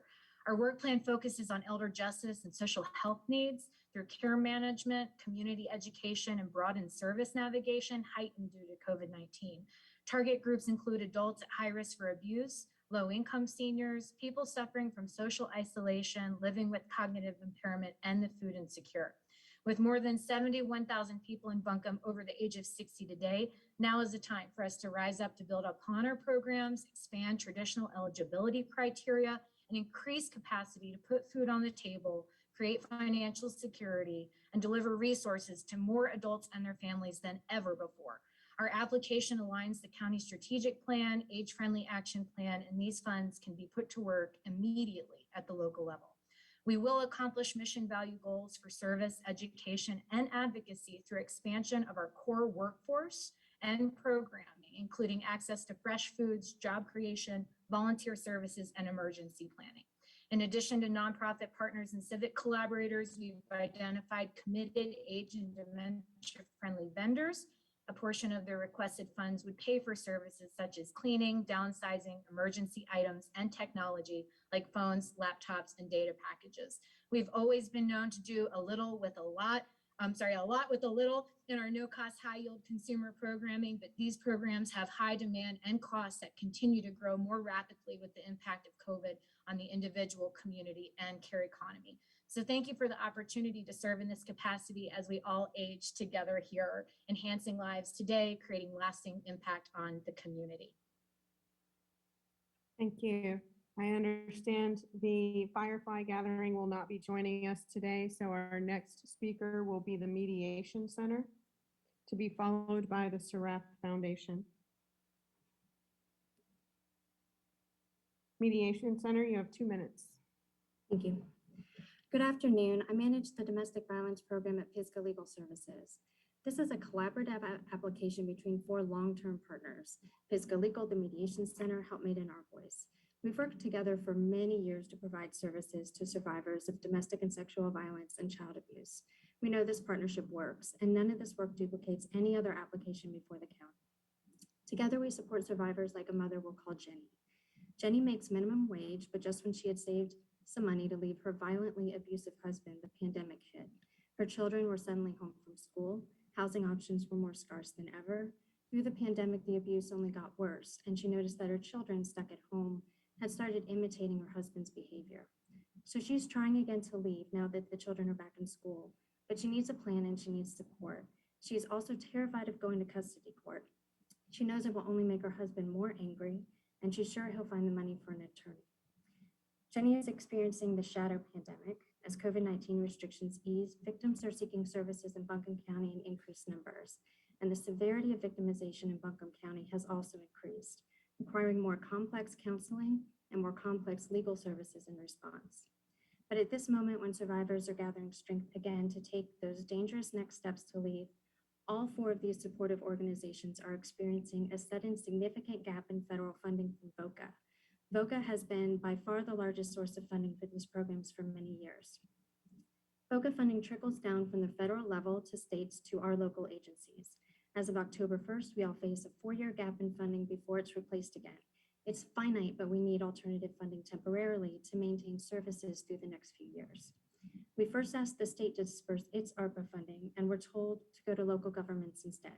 So now we are turning to the county to fund these critical public safety services that we haven't had to ask you for until now. Even a portion of our 3-year ask would allow us some time to try to find alternatives. Thank you. Thank you. The next speaker will be the Seraph Foundation, followed by the Spark Foundation. Hi there. My name is Nick Allison, and I'm representing the Seraph Foundation. The Seraph Foundation was established in 2017 as a 501c3 organization to expand accessibility for individuals in need who are seeking support for mental health and substance use disorders, and to offer hope that recovery is possible. Between 2018 and 2020, with very limited funding, the Seraph Foundation was able to send 25 individuals to substance use treatment, host 100 providers in an educational conference, and host 20 families in a retreat to help them help their loved ones. With this funding, we believe we can exponentially increase our offering to support even more families and individuals with substance use disorders. The effects of the pandemic, along with unintended consequences of the required safety measures and mandates, have exacerbated the ongoing addiction crisis, and our aim is to change the way resources are provided to people in need and to promote addiction education and prevention in the community. Our request is to fund 24 months of operations of the Seraph Foundation's outreach and scholarship program. Our approach is more holistic than traditional care for addiction. Buncombe County has almost become a destination for recovery, and the population seeking help is increasing. There are myriad resources for recovery. However, navigating these resources is cumbersome and quite daunting for those new to sobriety. While our outreach and scholarship initiatives will continue to assist people with navigating detox and treatment programs, it's the aftercare that we believe is the most important part of an individual's recovery. We'll have clinical and recovery support resources on staff to engage and assist people emerging from rehab programs, and will act as a quasi-project manager for the recovery journey. This pandemic has forced all of us into isolation from one another, and isolation and marginalization are normal and habitual symptoms of addiction. As society reemerges from our homes back into interpersonal relationships and social situations, we've experienced a sense of freedom. That sense of freedom is what recovery brings, and the Seraph Foundation is dedicated to helping those in need and help them to find that. Thank you. Our next speaker is the Spark Foundation, to be followed by Ymca Health, Wellness, and Justice Collective. Spark Foundation, you have 2 minutes. Thank you. I'm Jackie Latek with the Spark Foundation. Thank you for this opportunity to discuss gun violence prevention programming. Since 2016, we have averaged 9 homicides per year in the city of Asheville. Last year, there were 10 homicides. This year, there are already 7 with 3 months remaining. We are witnessing high rates of homicides due to gun violence, and I want to share with you some current strategies being utilized to address this systemic and enduring problem.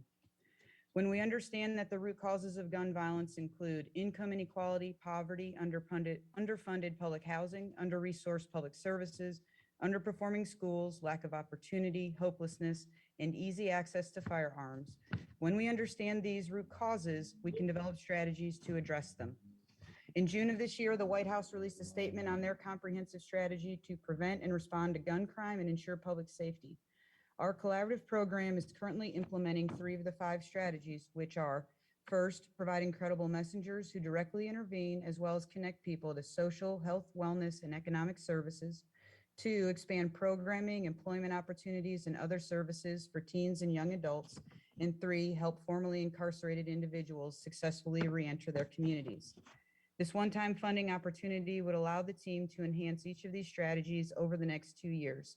Specifically, funds would bring money directly to these communities and addresses those root causes of violence by engaging those who are trusted messengers in their community and paying them stipends to enhance the community building and social cohesion the team is building, and by providing scholarships to youth and young adults for educational purposes, trade schools, after-school activities, or small business startup. Time is short for this presentation and for our neighbors living in communities experiencing high rates of gun violence. Thank you for prioritizing gun violence prevention programming. Thank you. We have 15 more speakers left. The next speaker will be Ymca Health, Wellness, and Justice, to be followed by UNC Asheville. All right, you have 2 minutes. Hello, my name is Michael Hayes with the Ymca Health, Wellness, and Justice Collective. Our motto is creating community through connection and culture. I am here because we know during the pandemic, substance use amongst communities of color, particularly Black and brown communities, have been on the rise. We want to take a holistic approach, a culturally aligned, trauma responsive, resiliency focused approach to recovery by developing a provider, by developing provider services or for those in these communities. We know that most provider services have not really done the job of like servicing the communities of color.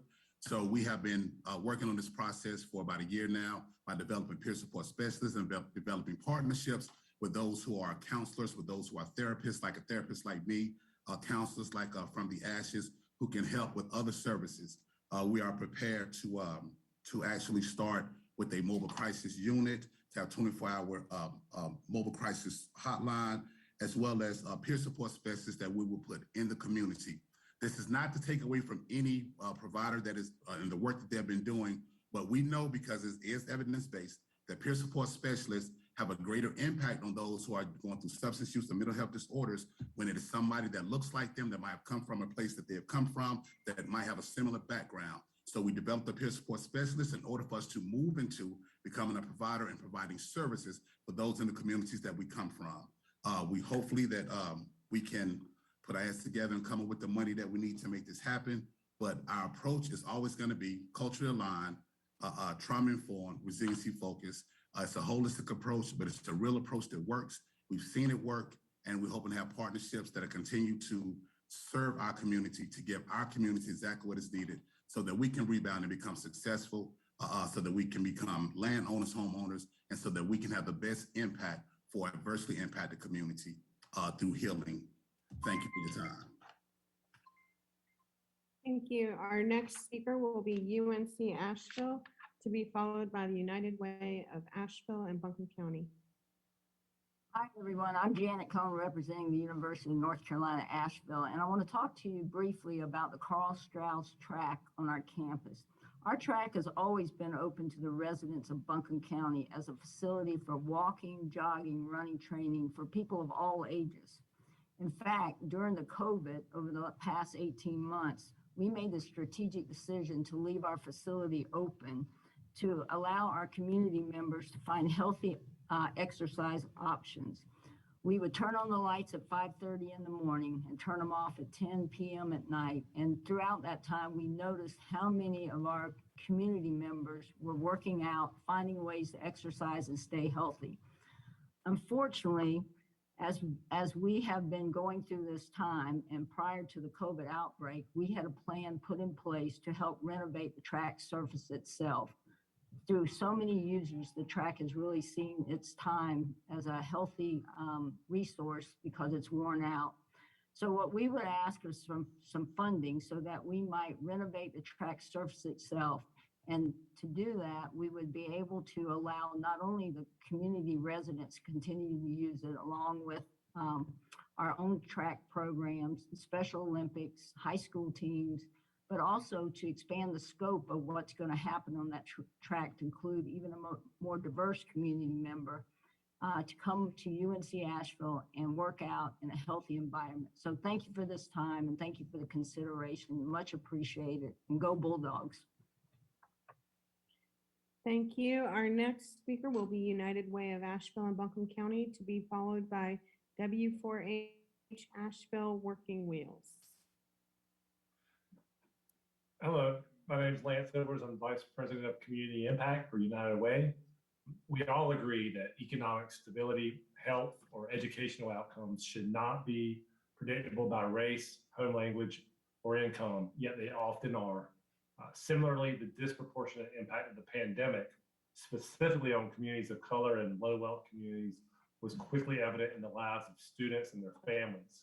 Community schools are built on the principle that equity and educational excellence are inseparable. These schools work to ensure that every student in our community has equally accessible opportunities and supports for success in and beyond the classroom. There is an illustration we often share to describe community schools in which a student walks through the school hallway carrying several backpacks.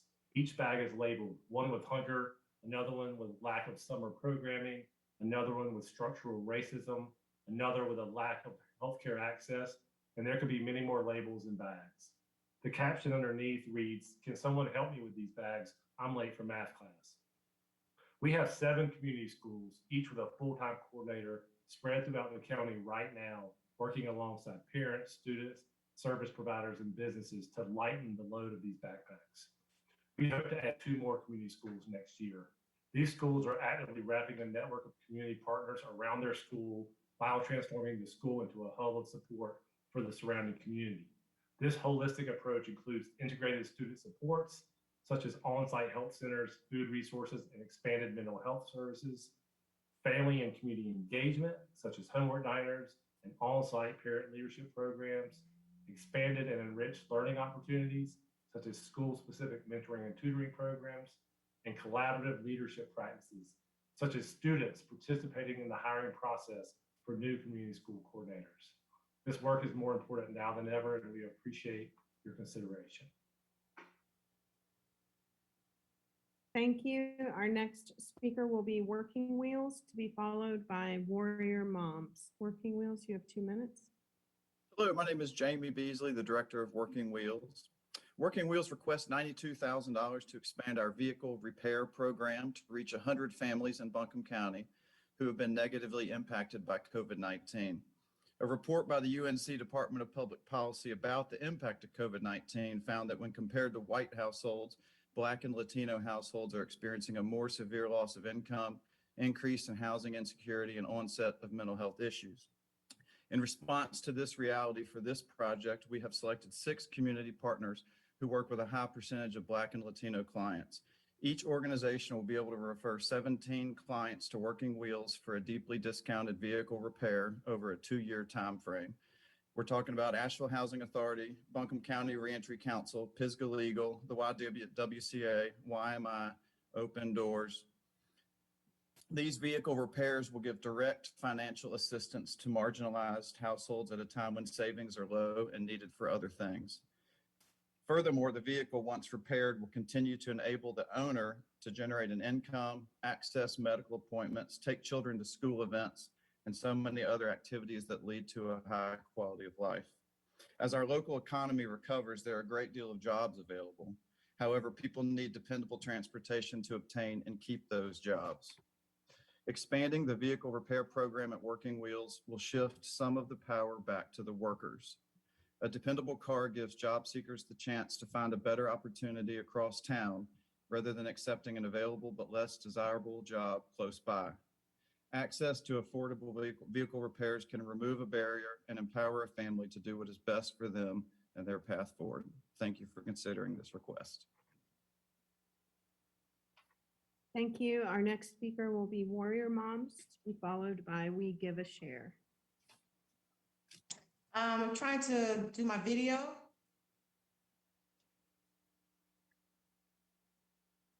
Okay. There you are. Welcome. You have 2 minutes. Thank you. Thank you. Greetings, everyone. My name is Nicole Lee. I'm a loving single mother of 3, entrepreneur and founder of an emotional support outlet and entrepreneurial platform for single moms called Warrior Moms, 501c3 social enterprise.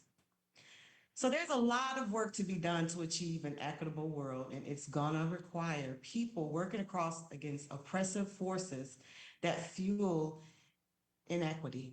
In the United States, single mothers make up 23% of the 73.7 million children under the age of 18 in this country, according to the 2016 U.S. Census Bureau report. Asheville has 15.1% of poverty, and single mothers make up a high percentage of this. Warrior Mom's mission is to eradicate emotional paralysis among single mothers who live in poverty. I am a single mother, and I know firsthand of the struggles and victories as a single mom.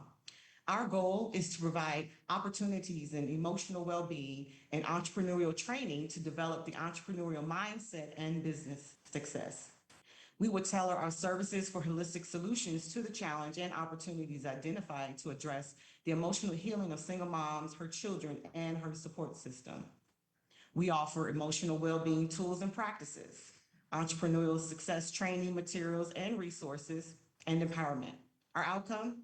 Visual solutions and tools to assist with our current climate, guidance and tools to assist with eradicating emotional paralysis, such as fear, anxiety, depression, and toxic stress, and guidance to shift from problem mode to solution mode. We are seeking funding to support for an extension of our current free curriculum, How to Eradicate Fear, a Guide for Entrepreneurial, digital course offering to single moms and to include grandmothers who are raising their grandchildren, and also include a 1-year emotional business and counsel, which also includes a stipend award. Thank you for the opportunity. Thank you. Our next speaker is We Give a Share, to be followed by Western Carolina Medical Society Foundation. We Give a Share, you have 2 minutes. Thank you. I am Mark Rosenstein, the Managing Director of We Give a Share and Southside Kitchen.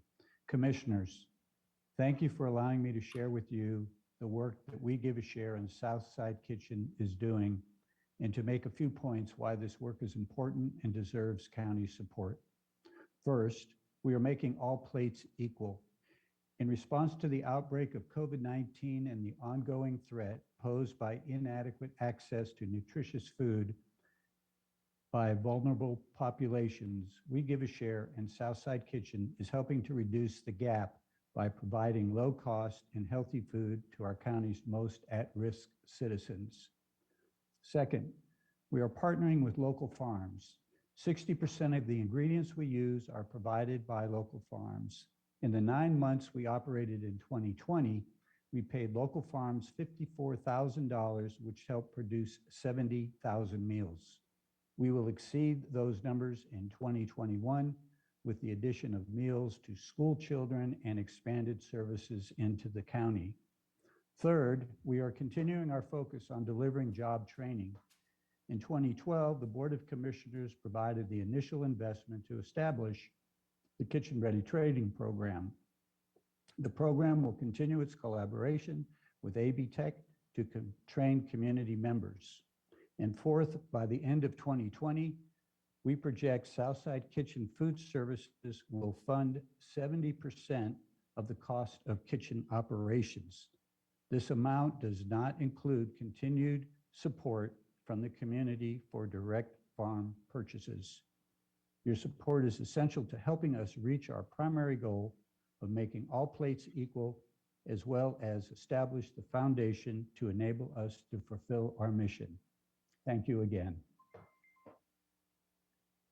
Thank you. Our next speaker is Western Carolina Medical Society Foundation, to be followed by Woodland Fire Department. Good afternoon. My name is Mariela Solano, and I'm the Director of Health Access and Equity Programs at the Western Carolina Medical Society. Thank you for listening to us this afternoon, and I'm most thankful for all of the partners that we have on this call and all the wonderful work that they're doing within our communities. Our project is to be able to provide a much needed language services to our communities within Western North Carolina. Despite making up 9% of the population of North Carolina, Hispanic and Latin people have accounted for 18% of COVID cases statewide. And I personally know of a case that was in the hospital because of COVID.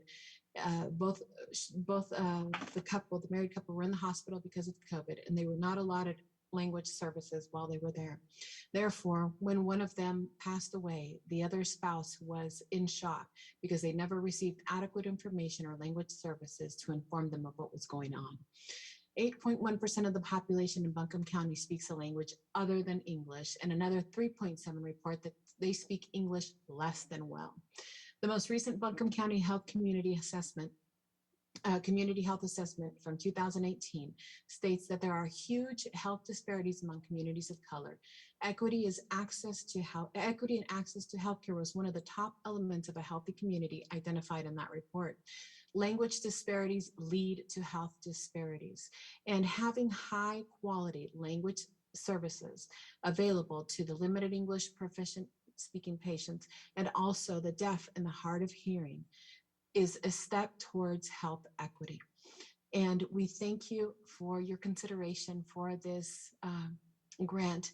It will allow us to continue to provide the much needed language services that our community members and people in my own family need in this area. Thank you for your time.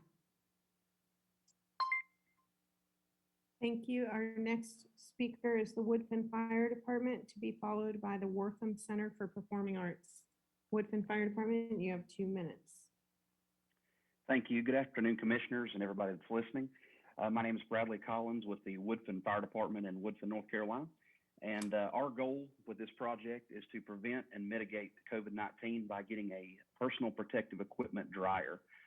Early on in the pandemic, we realized that PPE was going to have a shortage. So we took the time and investment to get reusable PPE. We got Fire Decks Level 3 isolation suits.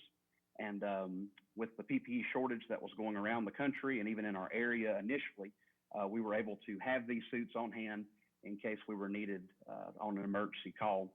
Woodland Fire Department serves about 7,000 people in the northern Buncombe County area. We have 2 assisted living facilities there. We have elementary school at Woodland. We also have some private schools and several businesses. So we are all the time responding to different emergency incidents. The PPE dryer that we are requesting will not only work with these level 3 suits, but it'll also keep our responders safe as we are trying to keep our gear clean that we are responding on calls with and our uniforms clean. Something else that we did early on was many of us started keeping all of our uniforms at work. As we know, COVID-19 can travel on surfaces and can embed into clothing. So we started keeping all of our uniforms and everything at the fire department, changing out when we come into work, and also washing and keeping everything at work to prevent it from spreading to our families. We have been fortunate with all of our policies and procedures to not have any major outbreaks at our fire department. And we appreciate the opportunity to speak with you all today about this project. And we hope that you would consider funding our project for $6,938 for this new commercial PPE dryer. Thank you for your time. Thank you. Our next speaker will be the Wortham Center for the Performing Arts, to be followed by the YMCA of Western North Carolina. Hi, my name is Ray Jeffrey. I'm the Managing Director of the Wortham Center for the Performing Arts, and I appreciate your time and attention today. The Wortham Center has requested $250,000 to lead the recovery for Buncombe County arts sector after the devastating effects of the COVID pandemic. Performing arts venues were particularly hit hard by the pandemic as we make our money from mass gatherings. Performing arts venues were the first to close, and we were some of the last to open. Wortham Center for the Performing Arts is a 3-venue facility. We are active 250 days out of the year. We present a season of nationally touring acts in music, theater, dance, and more. We also present a matinee series, which serves more than 10,000 students, teachers, and family each season with education curriculum-related programming. Lastly, we're home to more than 40 local companies who use the Wortham Center to present their events every season. The Wortham Center operates on a 75% earned revenue basis. The pandemic has created a loss of almost $2 million for our organization.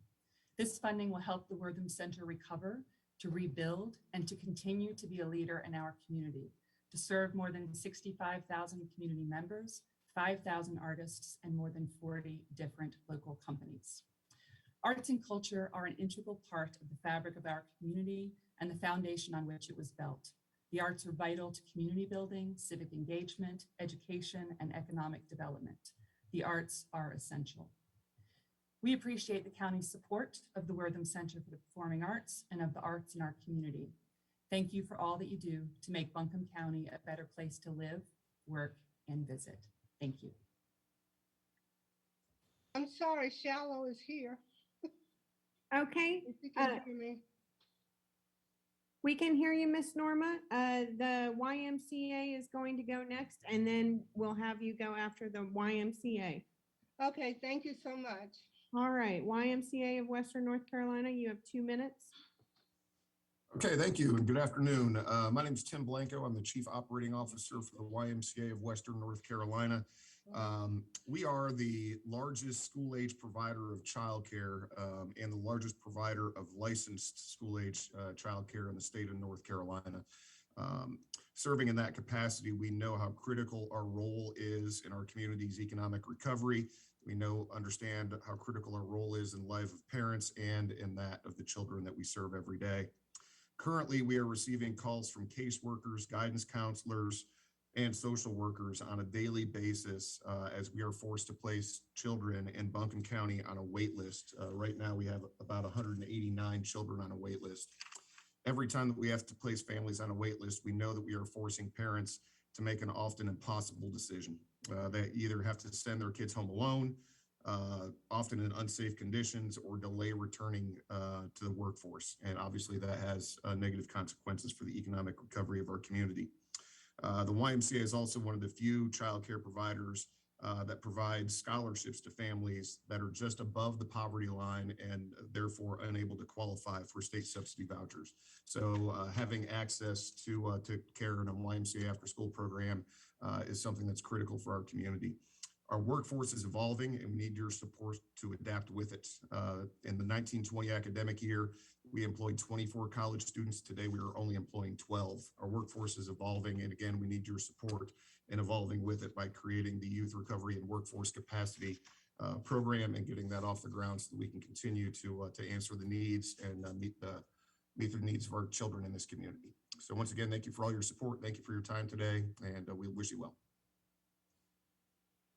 Thank you. The Shiloh Community Association will be next, to be followed by the YMI Cultural Center. Ms. Norma, you have 2 minutes. All right. My name is Norma Baines, and I'm the Assistant Liaison for the Shiloh Community Association.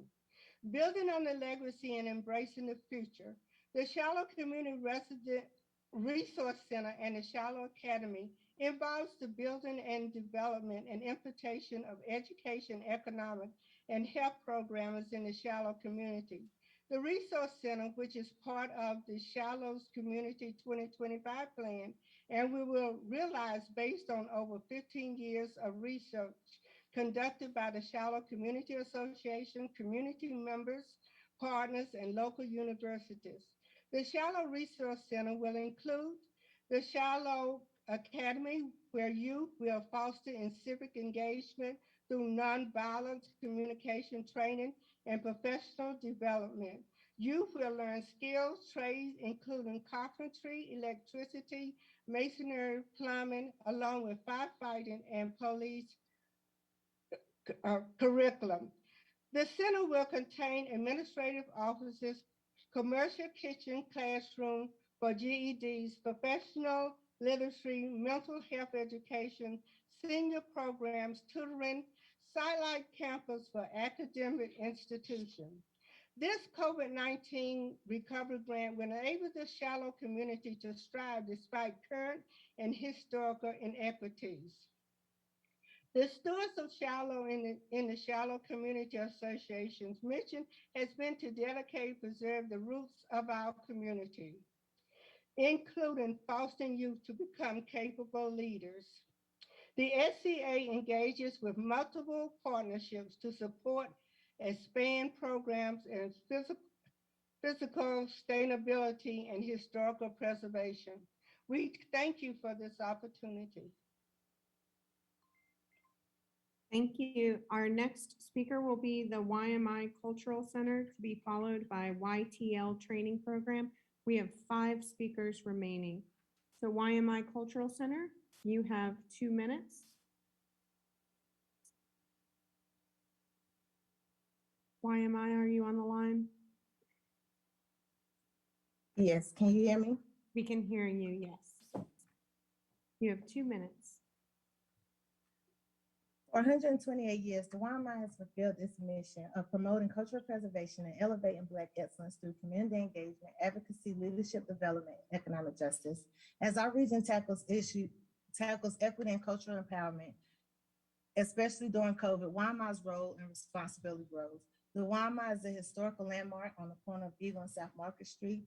This irreplaceable asset requires $4.8 million in restoration due to the historic underfunding. $1.5 million has been secured through the TDA, the National Park Service, and local donors. These upgrades will allow the YMI to continue to foster the strategic cross-sector partnership that promotes a culture of health and ensure cultural preservation. Over the past 18 months, we have listened to the community and developed programs that meet the immediate need brought on by this pandemic. African Americans have been disproportionately impacted by COVID-19 pandemic, increasing the wide gap in expected health outcomes. YMI has focused on key solutions, including testing, screenings, and providing venues for community outreach and engagement. Unemployment rates for the African American community rose dramatically during COVID. For the YMI, our role involves promoting successful career paths for all community members through individual support as well as opportunities for business development. The large achievement gap in our schools has only increased over the past 18 months. We are working with the public and private schools and leading education nonprofits to extend the day and address educational and emotional issues. Finally, the lack of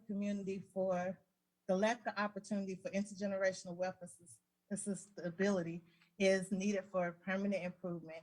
Our comprehensive services help individuals for a sustainable path to housing and home ownership.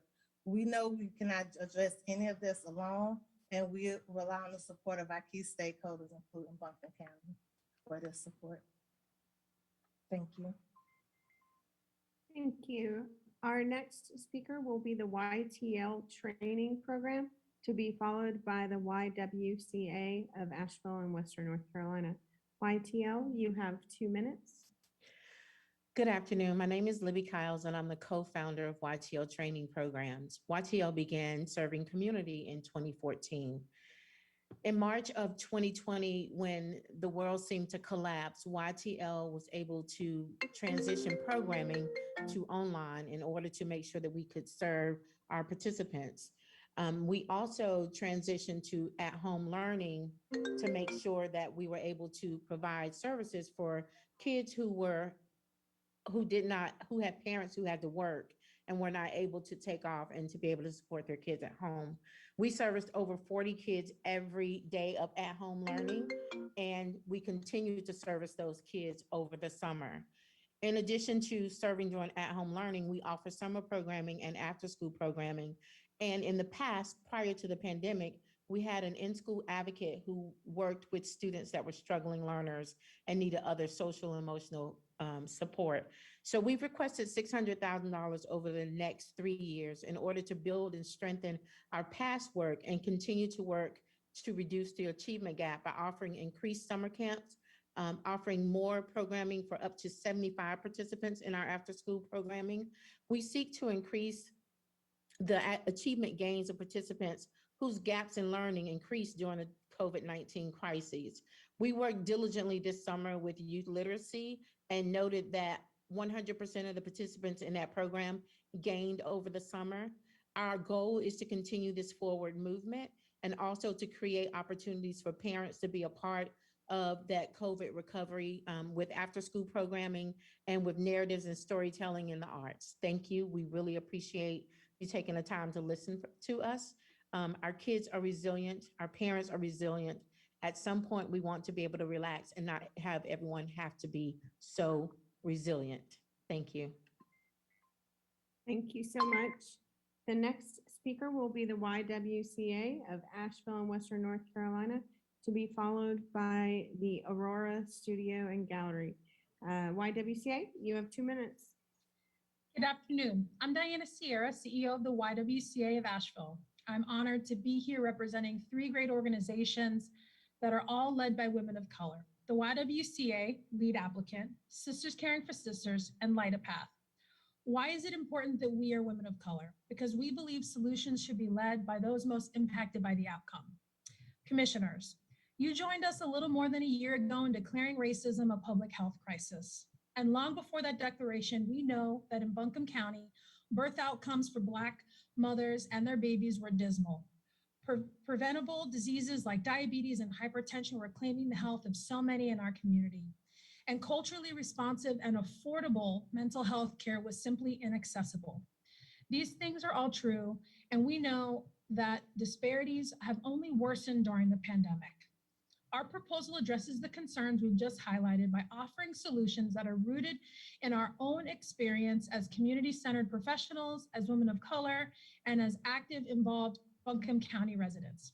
This plan prioritizes Black maternal and baby health, mental health for communities of color with professionals that look like us and understand us, community-based support for families and children, and holistic care, including nutrition and exercise. All of these services will address the role that trauma, insecure housing, and institutional racism continue to have on our communities.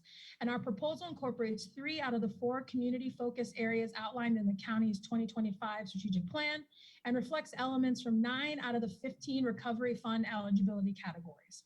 Together, our organizations can support our community from within, listening to the needs of our neighbors and developing a workforce that has a vested interest in correcting these outcomes. We understand our proposal is bold and unlike anything our area has done before. And we believe our neighbors, our families, our mothers, our babies, and our entire community deserve bold, innovative action now. Thank you for your time and consideration.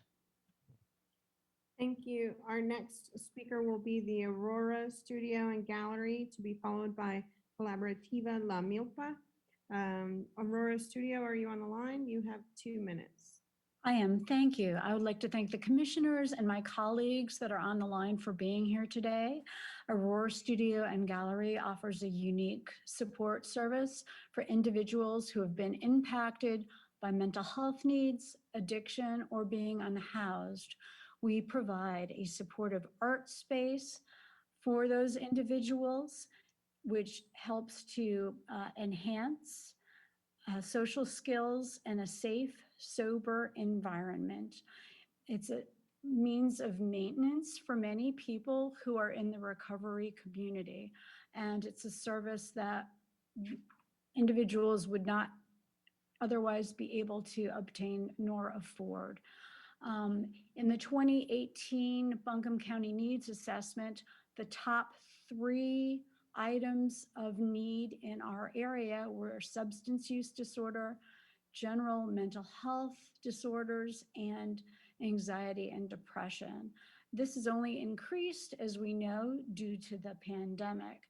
So having a means for people to safely express themselves in a small environment, which is what we are, is a means for people to access a way to express their feelings. And this is due to the fact that trauma holds itself in one's body, and the arts are a beautiful way to express that. Aurora Studio now has its first ever own space in the refinery in the South Slope, where we can also sell items so individuals can have money in their pockets. We are asking for 2 part-time positions to help us expand because we've been a volunteer service. I would like to close with a quote from one of our recipients. For 8 weeks, Aurora Studios offered me an environment where I could concentrate on myself, find joy, pleasure, focus, purpose, play, remember what is good in the world and in myself, move toward this future, strive for a better life, feel safe, tell the truth, be with people out of isolation. I simply haven't had this much fun in a long time. Thank you. Thank you. Our last speaker is Collaborativa La Milpa, to be followed. We'll go back and see afterwards if we have Sunrise Community for Recovery or the Reconnecting Reentry on the line. Otherwise, we'll close with the Collaborativa. Please go ahead. You have 2 minutes. Hello, I'm Mamie Worthen with Collaborativa La Milpa. We are the fiscal sponsor for Poder Ymca, and Poder Ymca's cooperative housing network is applying for funds to protect permanent housing in the Ymca community through dignified home repair and transformative property management. This community-led network will provide critical home repair services to preserve existing, deeply affordable housing, offering a viable solution for low-income communities in a market that cannot offer the same level of affordability through the construction of new housing. The transformative property management model includes crisis support, financial training, and key decision-making, provides rental assistance to meet needs exacerbated by COVID-19, and offers a path to ownership to community members who have been traditionally excluded from this opportunity. Poder Ymca's project will serve approximately 130 residents, the majority of whom are Latinx immigrants of low income. Ymca is disproportionately impacted by the lack of affordable housing, with 73% of the population earning less than $50,000 a year. In addition, 37% of the homes in Ymca are mobile homes, which is the focus of this work. The project will repair 48 units that, with a relatively low level of investment, will provide long-term housing for families and prevent homelessness and displacement. Thank you so much for this opportunity to share about our project. Thank you. And we disconnected your video because we were having audio problems. Going back, we have 2 who were not on the line when they were called: Reconnecting Reentry and Sunrise Community for Recovery. Are either of you on the line and able to join us? I don't see anyone unmuting themselves, so that concludes our list of public comments for ARPA funding. Commissioners. So as Lillian just mentioned, there were 2 missing. I believe we have about 3 groups that did not get to present. And next meeting, we have our department heads. We have about 23 projects to present. Did you want to add those to have a makeup session or move on? You can invite them to see if they're available. It would be fun with me. Thanks. All right. Does anybody object to that? Take a couple minutes for each one. May have had some issue or something. Sure. Okay. Thank you to the staff for helping to coordinate that. I know there's a lot of technical logistics that go into that. And great job. And thank you to all of the organizations that presented. Everyone did a great job trying to explain a lot of great work in a short period of time. So thank you so much. Commissioners, let's take a 5-minute break and then we'll return for our regular meeting.